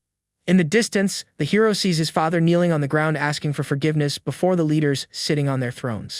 Song Ju Tak and the great leader Song Qian Wool watch the scene with expressions of pure mockery on their faces. The host apologizes to the strategist for bothering him with that pathetic scene of public humiliation. Miram Alliance chief strategist Juj So Myong watches everything in silence with a very neutral expression. The Iron Sword sect seems determined to expel the rivals from the 108 peaks at any cost. The hero's father bangs his head on the floor until it bleeds and humbly begs for forgiveness for the son's error. With a mean look, the leader mocks, saying like father, like son, while the hero arrives shouting and asks what his father is doing. The bloodstains on the ground show the gravity of the humiliation while the man keeps describing the insults. The leader mocks the situation while the hero arrives shouting and asks what his father is doing. Our protagonist walks toward his father and asks him to stand up from that shameful position immediately. He questions the reason for his father crawling like a criminal before so many strange people. The father says no father would stand by watching his son be defeated, but the young man counters that is pathetic. With a look charged with determination and fury, the hero orders his father to step back right now. The boy clenches his fist so hard his veins pop out, and he shows he is ready for battle. Mo Hyan watches the scene and mocks the man's devotion while saying he begs for his own son's life. With a wicked laugh, the opponent orders the boy to kneel right next to his father to be forgiven. At that moment, the hero ignores the provocation and grabs the handle of his weapon with unwavering determination. Upon drawing his blade, the protagonist warns that the matter is now out of his father's hands and belongs only to him. The young man says apologies aren't worth anything anymore and tells his father to back away for the fight to start. With the wind blowing his hair, Jin So-woon states that he will prove to everyone that he is not someone who talks too much. The master and young Sarian watch everything with expressions of extreme worry about what is about to happen. As he steps back, the boy's father calls him a fool for putting himself in such a dangerous situation. But the boy guarantees he won't disappoint anyone and asks everyone to watch his every move closely. The clear blue sky serves as the backdrop for the start of one of that morning's most important confrontations. Song Mo Hyan makes a mocking gesture and prepares to use his giant sword against the enemy. The host says he is curious to see the skilled representative of the 108 peaks and tells him to attack. The narrator explains that the villain grew up using all the sect's resources, but Jin So-woon maintains total focus. The Iron Sword sect's heavy blade is powerful, but its slowness can be a weakness against speed. So the hero uses the Lesser Heaven Sword technique to try to overwhelm the enemy with quickness. The opponent's eyes glow with intensity upon noticing the incredible speed of the boy's initial attacks. A great flash happens when the protagonist's light sword collides with the rival's heavy mass of metal. Annoyed by the young man's agility, the warrior complains that he is dodging as if he were a small rat. The two exchange rapid strikes that throw sparks everywhere while the crowd watches in absolute silence. With a circular and powerful movement, the Blood Wolf tries to land a fatal blow to end the dispute. The impact is so violent it kicks up a massive cloud of dust and sends people around flying backward. Strategist Juge watches the scene and reflects that the rumors about the Taiya sect's lack of talent are real. In the middle of the smoke, the villain lets out a sarcastic laugh and asks if that basic attack was all the hero had. Jin So-woon breathes with difficulty while trying to recover from the brutal force of the blow he just took. The adversary walks toward him and states he didn't expect anything impressive from someone coming from a weak sect. But the protagonist stands up in anger and tells the rival to shut his mouth shortly and very directly. With that, the boy warns that initial exchange of blows was just the warm-up for the real combat. The blades cross again in a duel of strength where both fighters show expressions of pure fury. The hero realizes his opponent's strength is unbelievable and feels the weight of the pressure on his arms. Song Mo Hyan smiles manically and comments that in the past, someone existed with the same attitude as the young man.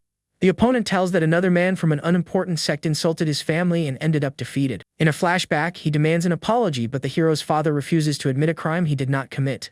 The villain explains that the price for that disrespect was paid with a blade heated until it turned red. The image shows the terrible burn scars on Jin Taezin's back and chest as punishment.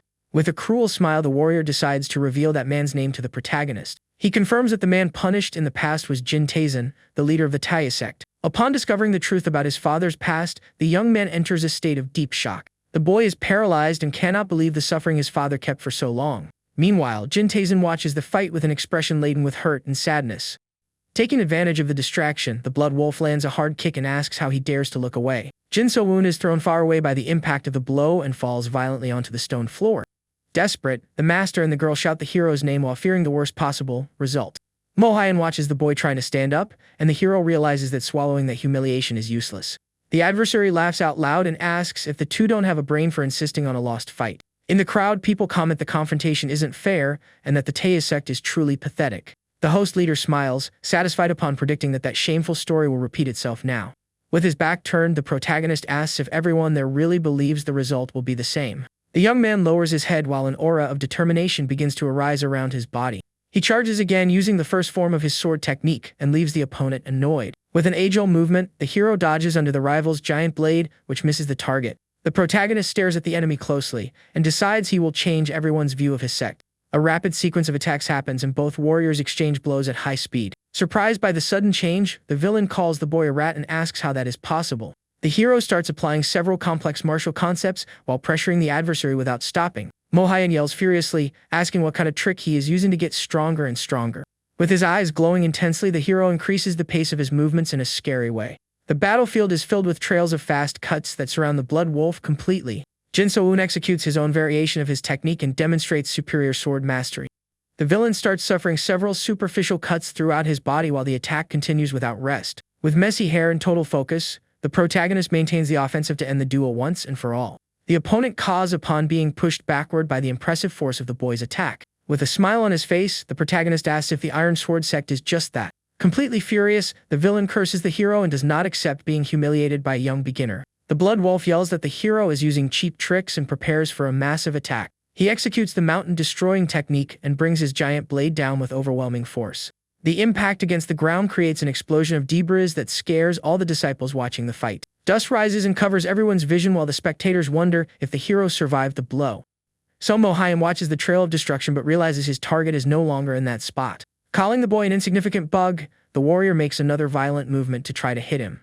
Combat becomes frenetic as swords clash repeatedly, creating shockwaves through the air. The villain lets out a groan of pain and surprise upon noticing the protagonist's pace is impossible to keep up with. With a cold and focused look, the young master continues his offensive without giving any chance of reaction to the enemy. Sparks fly as blades clash at a speed that common eyes cannot follow. The great leader realizes the Tae sect's technique is much sharper than he originally imagined. The strategist notes that the difference in real combat experience between the two young men is gigantic. The other warriors are in shock to see the Iron Sword successor being pushed back by the boy. The protagonist reflects on the ancient grudge carried from the past and decides to put an end to it. He knows that winning the duel won't be enough to break the bad fate cycle of his family. Screaming that the boy's luck ran out, the Blood Wolf charges with a blow loaded with pure malice. The villain runs amidst the wreckage with an expression of despair for not being able to dominate the opponent. Once again, the warrior tries a heavy attack, but the hero moves with uncommon agility. The hero prepares his counter-attack while a glowing energy begins to surround his sharp blade. The opponent's eyes widen upon feeling the pressure from the boy increased in an inexplicable way. He asks what kind of trick that is while the protagonist charges to deliver the final blow. With a fluid movement, the young man warns that from today on, everyone will respect his sect's name. The villain tries to reach for his weapon, while feeling the crushing defeat being imposed by the Tae sect's feet. The leaders and guests are terrified to see the successor defeated so humiliatingly. Completely exhausted and with his face bleeding, the warrior can no longer maintain his arrogant posture. The protagonist watches the combat outcome in silence while the tense mood takes over the whole place. The rival's giant sword falls heavily to the ground, symbolizing the end of an era of arrogance for that family. Mohyun recoils while his heavy sword falls to the ground before the protagonist, who stands firm in the fight. With his face covered in dust, the opponent shows an expression of deep shame and defeat. The warrior wonders internally how he, the Blood Wolf, could let his weapon fall in that manner. He grabs the sword handle with hate and wonders how he could be losing to someone like the hero. Taken by a fit of rage, the villain lets out a loud scream and charges with all his brute force against his adversary. But Jin So-woon reacts fast and lands a powerful kick that launches the enemy's body through the air. Mo Hien falls backward and slides across the training courtyard while the crowd watches in silence. Upon trying to stand up, the boy notices a trail of blood running down his face and is incredulous. The great leader Seong watches his grandson with a cold and disappointed look at his performance in combat. The opponent tries to lean on his heavy sword while the protagonist watches him with total calm. Screaming at the hero not to laugh at him, the villain makes one last effort and attacks with all his strength. The protagonist maintains absolute focus and prepares to deal with the desperate rush of his rival. The giant blade is stuck in the ground, and the young master stands still beside it without showing fear. The Blood Wolf's eyes widen upon realizing he no longer has control over the current situation. He notices his internal energy is failing and can no longer execute his martial techniques perfectly. With trembling hands, the opponent feels he can barely hold the weight of his own sword now. Jin So-woon states directly that his adversary's internal energy cultivation is insufficient. The boy applies a decisive blow that leaves the sect's successor completely without reaction. The villain is indignant for being surpassed even though he consumed several precious elixirs in the past. He feels totally dominated in a power clash and enters a state of dread. Then the hero raises his weapon to end the duel while the opponent watches from his knees on the ground. Mu Hien remembers the moment the protagonist touched him earlier and begins to suspect something. A quick image shows the clash between the two warriors while the tension reaches its maximum limit. Completely out of his mind, the villain screams that the hero is using some kind of forbidden witchcraft in the fight. He calls the protagonist a lunatic and asks if he is aware of who is present at that location. The man accuses the boy of being a spy for the shadow cult and orders the guards to arrest him now. Everyone looks at the center of the courtyard where the hero faces the fallen adversary very seriously. Great leader Seong intervenes in the confusion and says with a firm voice that all of that is enough already. Dragging himself along the ground, the villain begs for his grandfather's attention and claims he felt the rival's dark magic. Jin So-woon watches the accusation in silence while noticing that the event's mood changed completely. The villain screams that the hero learned the sky, devouring technique while making a completely insane expression. The disciples comment that this is a forbidden technique capable of absorbing any opponent's life energy. Mu Hien remains fallen on the ground while the great leader approaches to observe the state of his defeated grandson. Strategist Juge warns that words like witchcraft and forbidden arts should not be said without thinking a lot. The loser laughs out loud because he knows practitioners of dark magic suffer severe punishments from the Miram Alliance. Juge reflects that the leader must be suffering from that situation and decides to wait for the right moment to intervene. The protagonist stands still before his enemies while the judgment mood takes over the courtyard. Jin So-woon explains that he controlled himself in the face of the provocations and even apologized to avoid that conflict. The hero states that the rival's real intention was to humiliate the Taiyas sect to get a spot among the peaks. The boy clenches his fists and says he agreed to fight just to prove the strength and talent of his group. Morin is disappointed to see her brother's petty attitude and accusing the other of cheating after being beaten. With a bruised face, the boy states that the Iron Sword sect has no right to enter the elite. The strategist watches everything with a discreet smile and finds it interesting to follow the unfolding of that fight. The crowd starts murmuring that slandering another sect out of jealousy and without concrete proof is very wrong. The Blood Wolf grinds his teeth upon realizing he is staining his own family's reputation with his crying. He screams for his grandfather and reaffirms that he is the official successor while hitting his hand on the ground out of rage. Mu Hien guarantees that he never lost to anyone his age, and that is why he insists the hero used witchcraft. He swears by his own honor that he felt his energy being drained several times during the clash. The villain screams that he will accept any punishment if he is lying about what happened during the combat. Great leader Song lets out a heavy sigh upon hearing the desperate oath made by his grandson. Then the master orders the duel to be stopped immediately and walks toward the center of the battlefield. The protagonist questions the reason for stopping a duel that was already decided, but the old man demands silence. With a threatening look, the leader asks if the young disciple is calling his grandson a liar. The hero asks how the old man will take responsibility if he is innocent, but the man orders silence. Completely furious, the elder points his finger and says that the more the boy argues, the more suspicious he looks. The leader warns that he will search the boy and then report the Taiyas sect to the Miram Alliance for treason. At that desperate moment, the protagonist shouts for his father with all the strength of his lungs. Everyone around is in a state of shock at the explosive reaction of the young warrior in the face of injustice. Jin So-woon positions his own sword against himself and says he will offer his life for his sect's honor. Upon seeing the son's extreme attitude, leader Jin Tae-jin is left with an expression of total horror and dread. Jin So-woon talks to the leader and warns that if he is killed, no one should touch his body until the alliance arrives. The young man officially introduces himself as a member of the Taiyas sect and shows he is willing to go to the end. He clenches his fists tightly and says he is prepared to die for the honor that was stained by the rivals. With a deadly look, the protagonist officially challenges the great leader of the rival sect for a direct duel.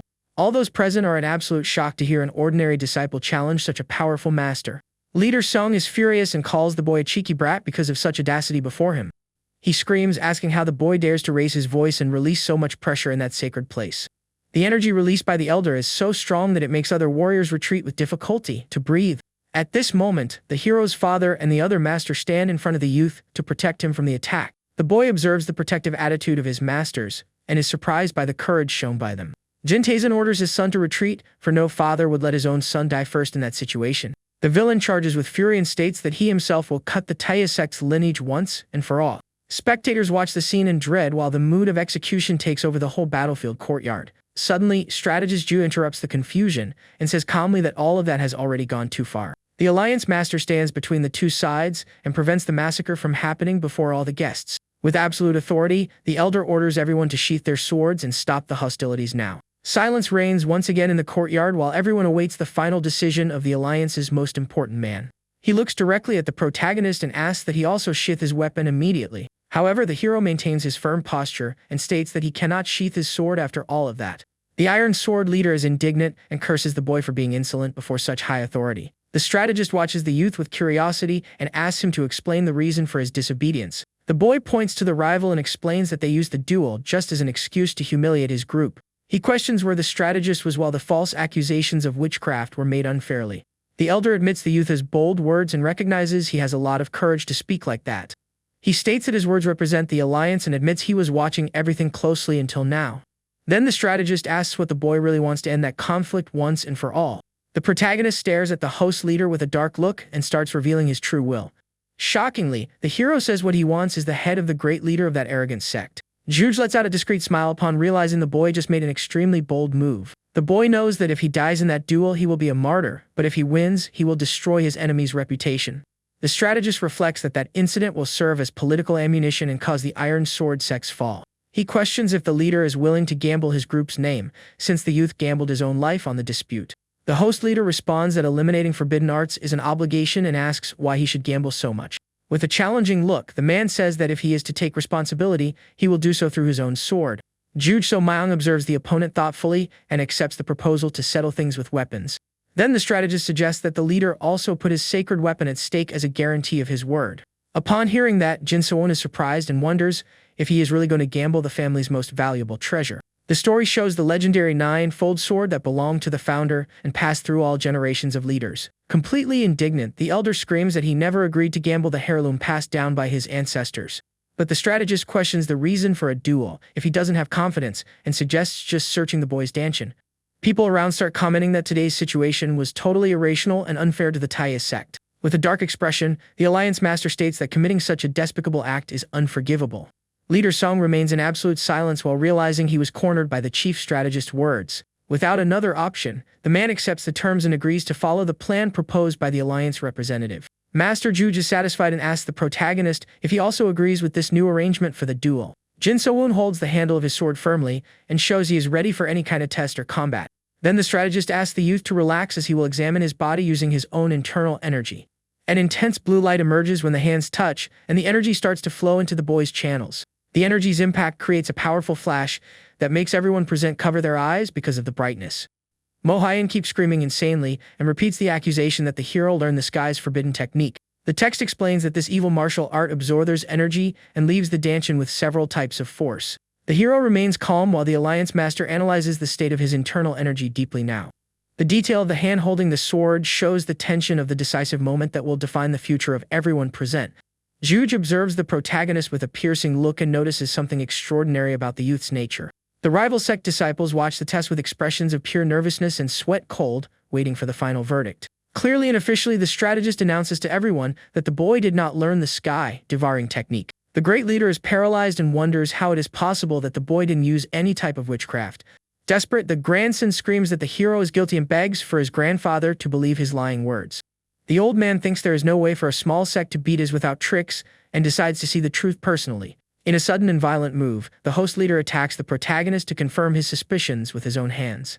The youth firmly grabs the aggressor's wrist while strong blue energy and lightning start to spark around them. Using a lot of strength to resist the blow, the hero grits his teeth while others accuse the old leader of the cowardly act. Unable to support the pressure, the boy suffers severe bodily damage and lets out a strong cry of agonizing pain.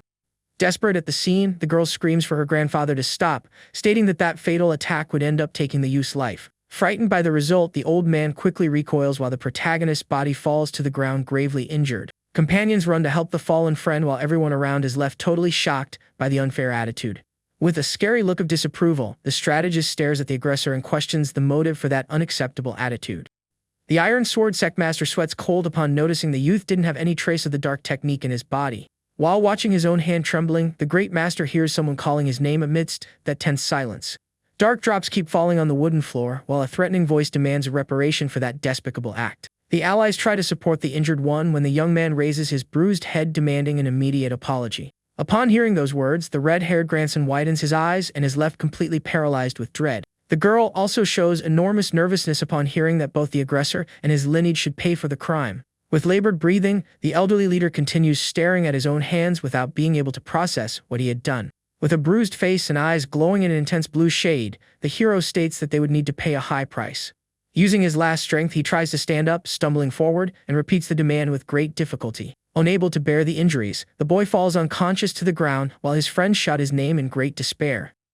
The white-haired strategist observes the gravity of the situation and turns his face seriously in the direction of the guilty leader. Coldly and directly, he demands that the adversary sect master honor the promise he had made before that mess. After that, the story shows the beautiful external structure of a large traditional mansion lit by the morning light. Inside a quiet room, a moan echoes through the dark environment while the youth tries to recover consciousness little by little. Slowly, the protagonist opens his blue eyes and murmurs the name of the adversary sect, trying to understand the current situation. In a sudden leap, the hero rises from the bed, screaming for the Iron Sword leader with an expression full of fury. At that moment, a serene voice warns that the youth finally awoke, and a hand rests calmly upon a wooden book. Elsewhere, the focus shifts to rats running across a dark stone floor inside a very cold and closed environment. Behind the prison bars, the grandson tries to convince his grandfather again that the rival used the dark, forbidden art. Gripping the iron bars, the prisoner screams desperately, asking for the old man to believe his words.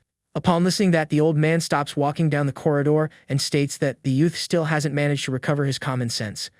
Disappointed, the leader laments how much the sect lost and regrets having thought about passing the leadership to a fool. As punishment, the old man forbids the boy from drinking water until he can reflect clearly on all his mistakes. Gripping the iron bars of the cell with great force, the youth screams desperately for his grandfather at the top of his lungs. The focus shifts to a beautiful traditional building outside while a serene voice asks if the acting finally ended. Inside that illuminated room, the hero notices the white-haired strategist sitting with his back to his bed. Trying to disguise his nervousness, the youth starts whistling while the old man questions what he meant by that. With a more serious expression, the boy soon understands that that intelligent gentleman would not be fooled by easy tricks. Gripping the book in an elegant way, the Alliance Master strategist suggests they stop wasting time for nothing. The protagonist remembers the massive reputation of that brilliant man in the martial arts world before his regression. Sighing in relief, the youth asks if the wise old man already knew everything from the beginning and receives a positive answer. The strategist reveals that the hero intentionally provoked the Iron Sword leader's fury to force an attack. Afterward, the wise man accuses the boy of using him as a human shield to avoid a direct combat against the great master. The old man continues, saying that even the blood spat on the ground was just a trick by the youth hurting his own mouth. After slamming his brush dryly against the ink table, the old man demands the truth from the youth who is in bed. Staring at the boy sideways with a quite serious expression, the white-haired man asks when the plan began. Through a large circular window, it is possible to see the two masters conversing calmly inside the ancient room. The protagonist sheds a drop of sweat from such tension while the strategist holds his teacup very calmly. Drinking a small sip of his drink, the wise gentleman ironically questions if the injured one had forgotten how to speak. In response to all that verbal pressure, the youth touches his bare foot on the wooden floor, ready to get up. Upon doing so, he points out that the huge, heavy black sword leaning against the table should be his reward for the tournament. Pretending enormous excitement and with eyes glowing with greed, the hero asks for permission to examine the wonderful item. Drinking his tea, the strategist makes a completely confused face, trying to understand that sudden change of subject. Ignoring the gentleman, the youth raises the heavy sword with joy, wondering how much money he could make selling the weapon. Squinting irritably, the man calls the boy disrespectful and warns that he didn't plan everything with so much forethought. Tying cloths around his new weapon, the youth confesses he only used his past memories to devise that trick. With an extremely focused and attentive look, the great strategist listens to the account without saying a single word in response. Closing his book, the wise man states it is very hard to believe the boy managed to predict absolutely every step. In a childish and fun tone, the youth warns that continuing with the explanations would cost a lot from the old man's pocket. Resting the huge armament on his shoulder, the hero says he paid his debt by answering only one of the gentleman's doubts. Arrogantly, the Alliance Master states that many people would pay fortunes just for the chance to speak with him. Maintaining a large, confident smile on his face, the protagonist agrees and warns that he was already leaving after the answers. With a goofy look and the heavy weapons strapped to his back, the boy says goodbye cheerfully, leaving the gentleman in total silence. The wise man places a small dark chest on the table and asks for the youth to explain how he predicted the forbidden technique citation. With a very confident smile on his face, the protagonist demonstrates calm in the face of the gentleman's questioning. The hero remembers his rival's hate-filled expression explains that there is no great mystery in the minds of prodigies. Shrugging his shoulders, the boy says he just used the adversary's arrogance, who couldn't accept defeat at all. Sweating cold, the boy confesses mentally that he even used a similar ability to absorb the enemy's energy in the combat. But he watches the blue energy in his hand, relieved to know the great strategist couldn't notice anything strange. Changing the subject quickly, the youth uses his own hands to open the dark chest and check his well-deserved reward. The boy takes a huge shock seeing 3 iron heart spiritual pills and wonders if the old leader gave that. The white-haired wise man maintains a serene gaze while listening to the hero thank the laughs for that so precious treasure. Maintaining a firm posture, the strategist questions the reason for the boy not having defeated the rival in a totally clean way. Becoming quite serious, the hero responds that he needed that to guarantee his sect would never be oppressed by anyone ever again.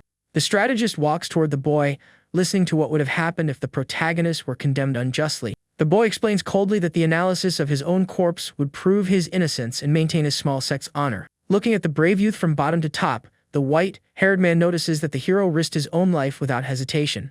The wide room scene is shown again while the wise old man questions if it was worth risking so much for a trivial reason.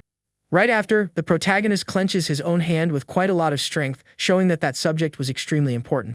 With a deep and glowing look, the youth demonstrates that he was willing to go to the end without carrying any kind of regret. At that moment, the Alliance Great Master turns his gaze and returns his attention to the long document that was on the table. The detail focuses on the strategist's name on the paper, while the youth questions if his clan's great honor would also be something trivial. The hero stares at the gentleman from above and asks the real reason for the honor of a sect is humble, as is not being able to be taken seriously.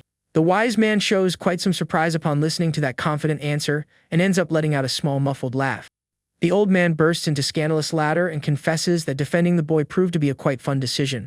Totally confused, the hero sweats cold and concludes in his thoughts that that great gentleman acted in a very unpredictable way. Finishing laughing, the wise man states that such a fun boy deserved another beautiful gift and hands over a mysterious dark pendant. The protagonist holds the object carefully, and his eyes widen completely upon reading that it was an admission token.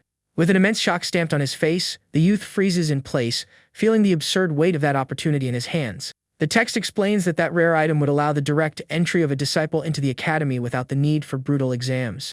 Holding the valuable item firmly, the youth takes a deep breath, trying to process the consequences of that new miraculous opportunity. With a face red from so much joy, the boy hears the wise man offer an important job vacancy for him in the distant future. Upon listening to that anticipated professional proposal, the boy makes a face of complete shock and is left without knowing how to answer the old man. A mental sign displays exhausting work rules while the youth reflects scared about the new office. The hero's gaze widens in pure dread upon hearing the promise that a special vacancy would be created just for him. The boy watches the great master jump through the window confused after he praises the place full of incredible prodigies. Letting out a loud laugh, the strategist looks back and asks the youth to join him to continue amusing him. Completely terrified by the proposal, the protagonist screams in despair, asking the wise man to wait a little.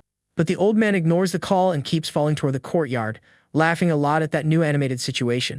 The next day, the scene changes, showing the imposing main entrance of the adversary sect guarded by a warrior. In the internal courtyard, a girl observes the beautiful purple petals falling from the tree while the hero's group walks. With a sad and hesitant look, the young lady recalls some words about how the delay in response generates distrust. The girl's mind shows the strong memory of the elderly leader screaming furiously that he would destroy the youth's entire reputation. Soon after, she also recalls the protagonist's threatening look demanding that they pay the price for the errors. The memory advances, showing the young lady herself screaming that her sect would never act like street thugs. Back in the present, the girl lowers her gaze, feeling a lot of shame, and tries to speak something low to herself. At that moment, the hero surfaces whispering very close to her ear, wanting to know the reason for her being there alone. Taking a huge scare, the young lady recoils a few steps and calls the boy's name, stuttering from so much nervousness. Trembling a lot, she presses her own hands against her chest and tries to start a sentence full of great hesitation. Without managing to hold back the emotions, the girl lowers her head and accuses the protagonist of having acted in an imprudent way. While beautiful leaves fall through the scenery, the hero shows confusion and asks her to explain the meaning of that. The focus shows the girl's trembling gaze, remembering again the terrible and violent combat that had happened. Crying and frustrated, the girl raises her voice asking the reasons the fighter went so far during the battle. The past conversation surfaces in the mind, revealing the great life risk the youth suffered for a very simple motive. The protagonist maintains a calm look and deduces that the young lady preferred to see his sect accepting humiliations quietly. Upon hearing that direct questioning, the girl is left totally without reaction and widens her eyes, feeling a lot of guilt. Looking to the side, the girl denies that affirmation quickly, guaranteeing that her intention was never to say that. The detail focuses on the beautiful side face of the young lady while she closes her eyes a little, showing great sadness. With the feeling of guilt dominating her thoughts, she clenches her teeth, trying to find a way to speak. Under the huge glowing tree, the girl finally bows her head forward and asks for sincere apologies to the hero. She thinks he wouldn't accept the apologies when she listens to the protagonist's gentle voice asking to raise her face. Highly surprised by that understanding attitude, the girl looks up, staring at the young fighter with admiration. Observing nature, the boy accepts the request, for he knew that the guilty leader would never do the same thing fairly. The girl stutters, promising she would make her grandfather apologize, while the fighter interrupts, saying that would not be necessary. With a gentle and illuminated smile on his face, the hero states that there is no reason for them to keep dragging that confusion. Upon hearing those friendly words, the young girl cannot contain the emotion and a small tear runs down her face. Turning his back, the boy says the girl should assume the responsibility of changing her sect if she were repentant. Taking a step forward, the warrior explains that the two sects possess their differences but are still on the same side in the end. Looking back with a smile, the hero remembers that all of them are just large branches of the same martial alliance tree. The beautiful young lady is left completely speechless upon listening to that beautiful thought and observes the boy with a look of total surprise. The two continue conversing peacefully under the tree while several petals fall slowly through the scenery. The young lady's mind recalls her grandfather's fury and her brothers, who turned everything into a big disaster for not asking for forgiveness. Back turned to the youth, the girl reflects on how the lack of humility of her own family ended up making the whole situation worse. Wiping the tears from her face, the young lady tries to regain composure and sniffs quietly to hide her enormous emotional crying. Desperate with the situation, the hero tries to calm the girl, saying tears don't match proud sect members. Holding out a black box, the young lady asks the protagonist to accept the gift as a genuine symbol of her real feelings. The hero holds the object confused while the girl explains that represented her great desire for peace between the two sects. Upon opening the small box, the protagonist widens his eyes, taking a huge scare at the preciousness contained inside that chest. The text explains that the glowing spiritual item is an exclusive elixir for the great descendants of the adversary sect. With a radiant face, the beautiful girl says goodbye, wishing they could smile together in the next encounter of the two warriors. The hero makes a greeting with his hands and smiles cheerfully, wishing that the relationship of the two sects will be much friendlier. After a few days, the story cuts to the beautiful stone entrance that protects the imposing walls of the young protagonist's sect.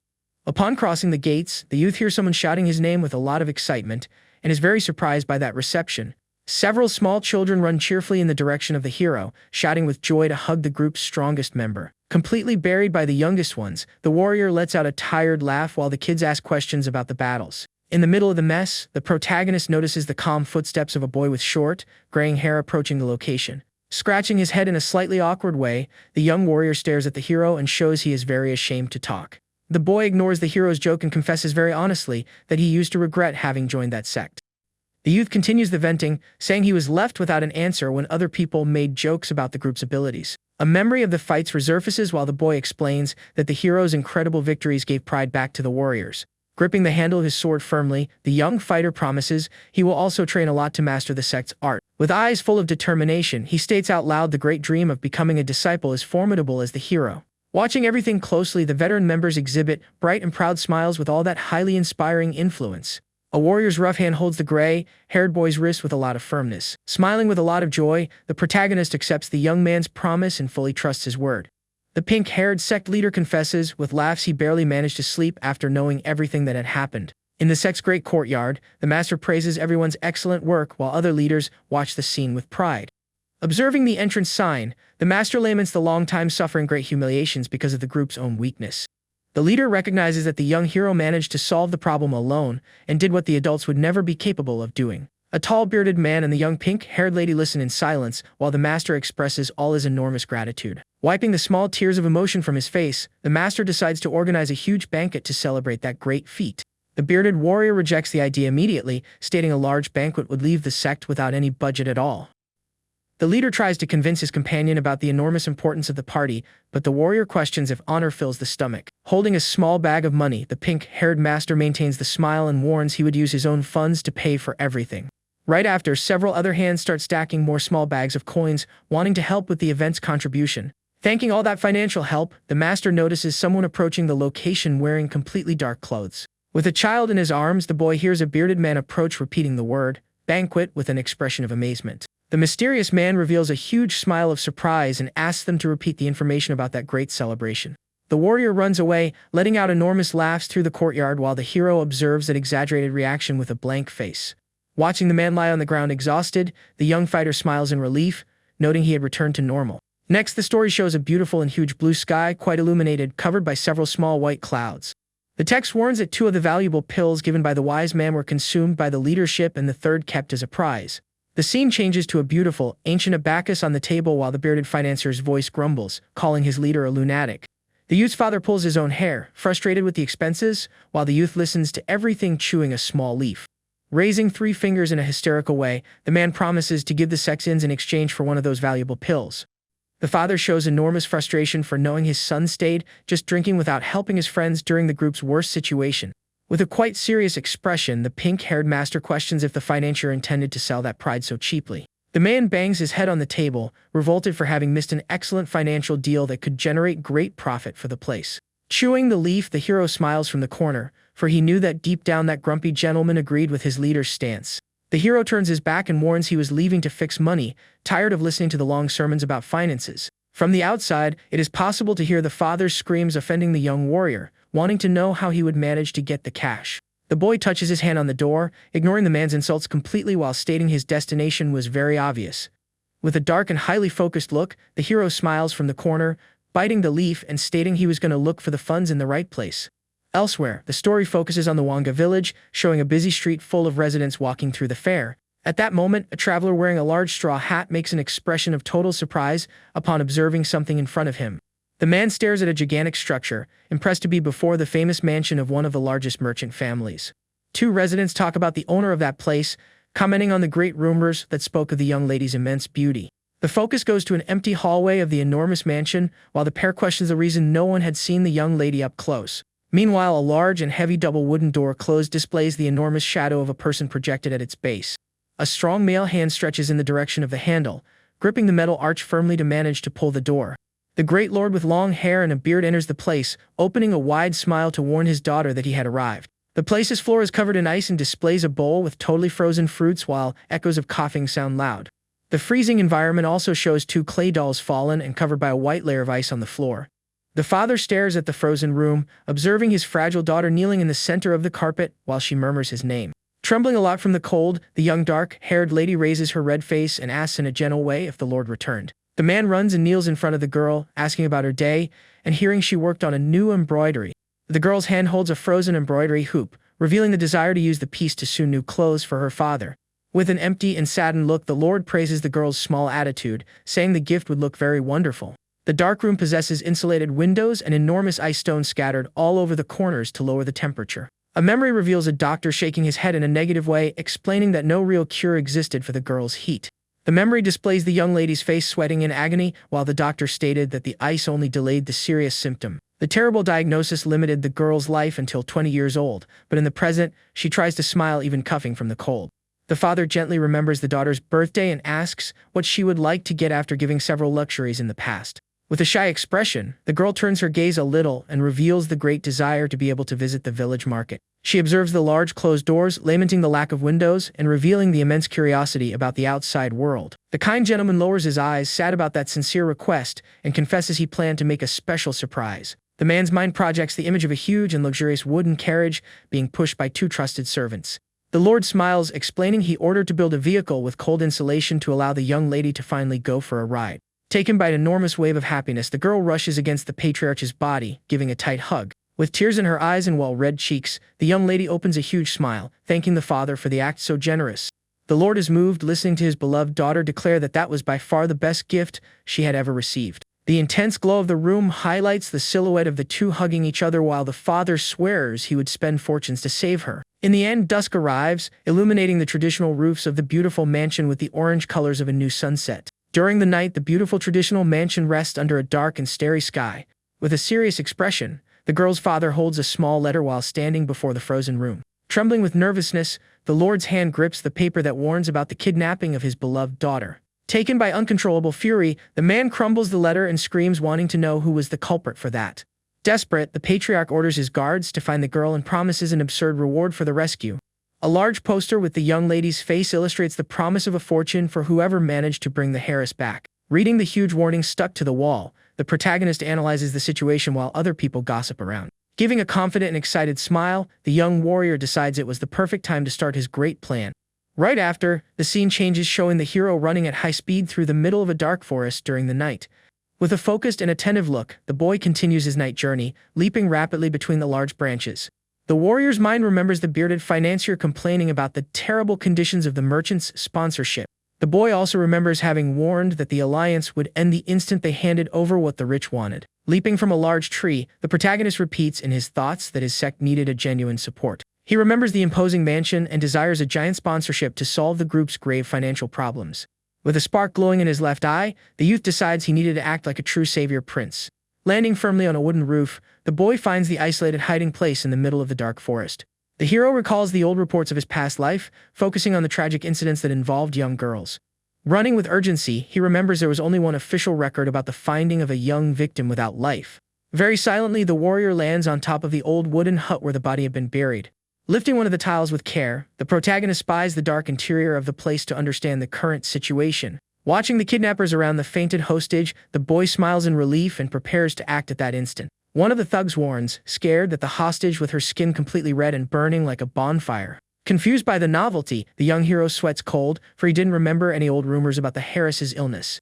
Desperate with the unforeseen event, one of the kidnappers pulls his sword to fulfill the cruel order to eliminate the target. The masked aggressor raises the blade to the high while the protagonist breaks the roof with a strong savior kick. In a quick and violent attack, the hero hits the criminal's back, making the man spit blood with a strong impact. Frightened by the sudden invasion, the other bandit turns his face quickly and demands to know who had entered the place. Without losing a single second, the warrior charges against the enemies, delivering a heavy sequence of blows through the room. The criminal's screams of pain echo through the environment, waking the feverish young lady who tries to understand what was occurring. With vision blurred by the high fever, the fallen girl stares at the back of her great savior with a lot of difficulty. Observing a thick rope thrown on the wooden floor, the boy notices that the youth's body heat resembles fire. Touching the panting girl's forehead, the warrior concludes that that highly serious state cannot be just a common fever. The girl moans quietly while opening her eyes with a lot of difficulty, and the youth quickly notices she regained consciousness. Scared, the hostage tries to distance herself, question the boy's identity, and listens to the hero introduce himself with his name. Showing the old isolated cabin in the dark, the boy invents that he was walking when he heard suspicious noises in the place. Making a proud pose, the boy says he couldn't ignore the situation and jokes, asking what she thought of the noble hero. Trembling and panting, the young lady thanks the rescue, revealing her real name, and promises that her lord would pay a great reward. Noticing the girl's chronic state, the protagonist extends his hand to take her to a doctor but receives an immediate refusal. With the chest radiating an illusion of fire, the young lady confesses she needs constant cold air not to burn her vital points. With a quite surprised look, the protagonist reflects internally on which type of illness would make her vital points burn. After hearing that worrying explanation, the boy lowers his face slowly, trying to seek some answer in his thoughts. Several floating words about fevers and vital points appear around the warrior, while he searches through his own memories. Large red arrows pointing downward start to cross the illusory messages, illustrating the deepening of the searches. In a quick and accurate search, the red arrow slides through the enormous text blocks, searching for the exact symptom of that problem. Staring at the void with a focused look, he remembers having read many medical books in his past life within the Great Alliance. Sitting backward on the floor, the warrior visualizes an enormous illusory library around him, searching for the exact answer to the case. In his mind, a hand pulls an old classic medicine book called Compendium of 10,000 Bottles, containing the rare solutions. Holding the ancient illusory book, the youth reads about a condition that makes extreme heat burn internal energy in a lethal way. The glowing text on paper reveals that the congenital condition eased by cold air is known in the world as the solar constitution. With a look in shock, the protagonist finally concludes that that problem was not a simple illness but something from birth. Looking at the girl suffering on the wooden floor, the hero deduces with a lot of sadness that no type of cure exists for her. Surprised and sweating cold, the youth thinks about the immense gravity of a woman born with the terrible solar constitution in that situation. Remembering the past, he visualizes a broken plate and recalls that the mansion leader spent the whole fortune searching for the girl. With his hand on his chin, the youth deduces that the kidnappers killed and hid her body for having no value as a sick hostage. The warrior squeezes his own face while a click comes to his mind about the solar constitution being the true problem. Lying on the wooden floor, the girl blushes and murmurs confused while the boy considers using an alternative method to save her. Shortly after, the hero lowers his head and calls the young lady in a serene way to tell what he just discovered. With a serious expression, the boy reveals that perhaps he knows a way capable of completely altering the girl's constitution. Upon listening to that, the heiress widens her eyes and is left with her face totally red, overflowing with hope before the news. The scene focuses on the youth sitting beside Wang Soso's body, illuminated only by the cold light entering through the small window. With her hand trembling from weakness on the wooden floor, the young lady implores the youth to tell the secret of that miraculous method. Desperate and panting, the girl grips her own clothes and guarantees she will do anything to discover the solution to her ailment. Scared by her intense reaction, Jin swings his hands and warns she shouldn't accept that so easily from a stranger. Maintaining her hand on her chest, the girl explains she knows how to differentiate someone wanting to do evil from someone who saved her from the criminals. After understanding the girl's trust, the warrior agrees with his head and decides to explain everything before starting the treatment. Then, the image of an ancient open-page book illustrates a similar case about a master with the lunar constitution. The visual narration shows the dark silhouette of this powerful woman who reached the absolute peak of dangerous ice arts. However, the silhouette of the woman kneeling, begging a doctor, reveals that condition prevented her from having children in the future. At that instant, the wise long-haired doctor appears holding a glowing energy, showing how to swap the constitutions. Back in the present, the hero reveals with a serious look that the treatment could work in an inverse way in Wang Soso's body. A red pill and a silhouette cultivating blue energy illustrate the warning that she will need to train to endure the cure. Without caring about the risks, the heiress lowers her head with a weak smile and confesses she never wanted to be a martial artist. A beautiful scene of a family walking under a large flower tree reflects the girl's deep desire for a simple life. With tears running down her red face, she squeezes her chest and reveals that growing old in peace is her only and true dream. Listening to the venting, the protagonist observes the girl from the back and reflects on how wealth did not buy her happiness.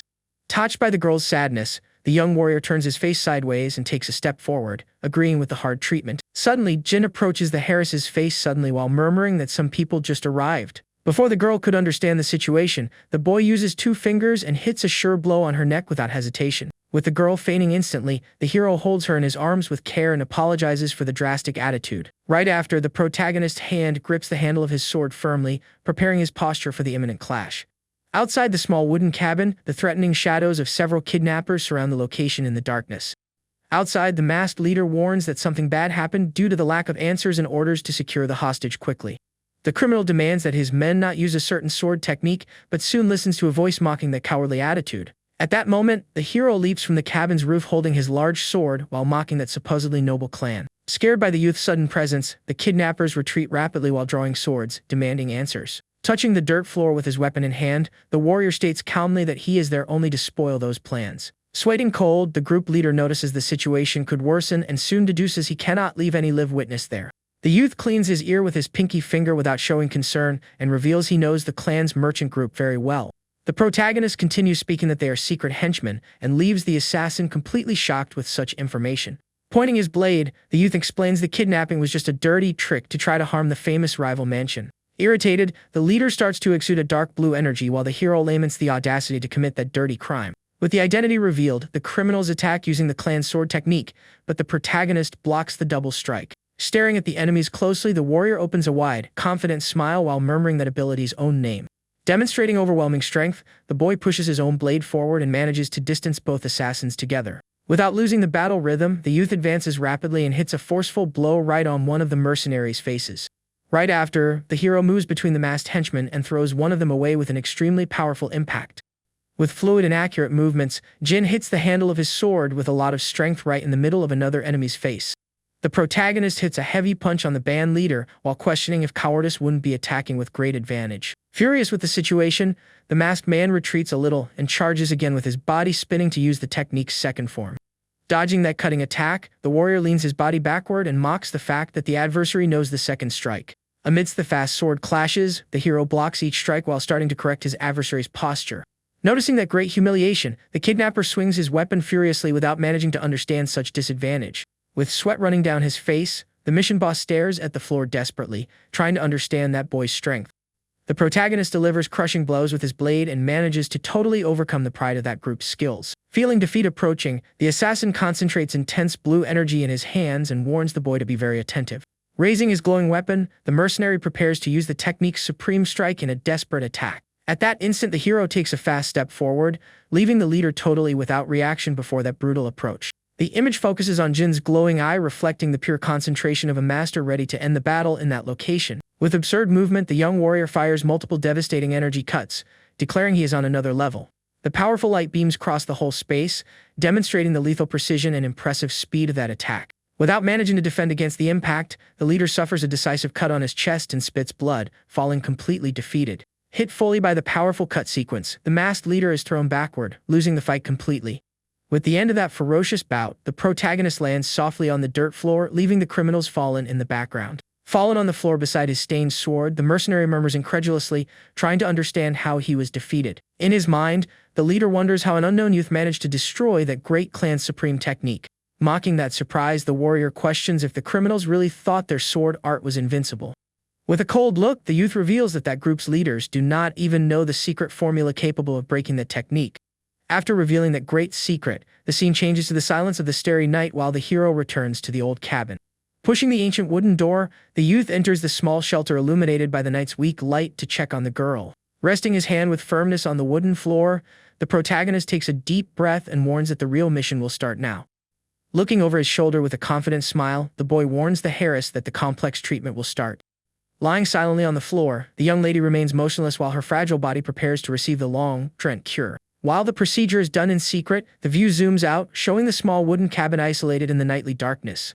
Time keeps passing slowly in that faraway place, ensuring the difficult medical process is done with total calm. Right after, the image shows the girl's hands gripping her own clothes with nervousness while she asks for a small favor. With a red face and a shy look, the mansion's heiress asks if she could call him affectionately by older brother.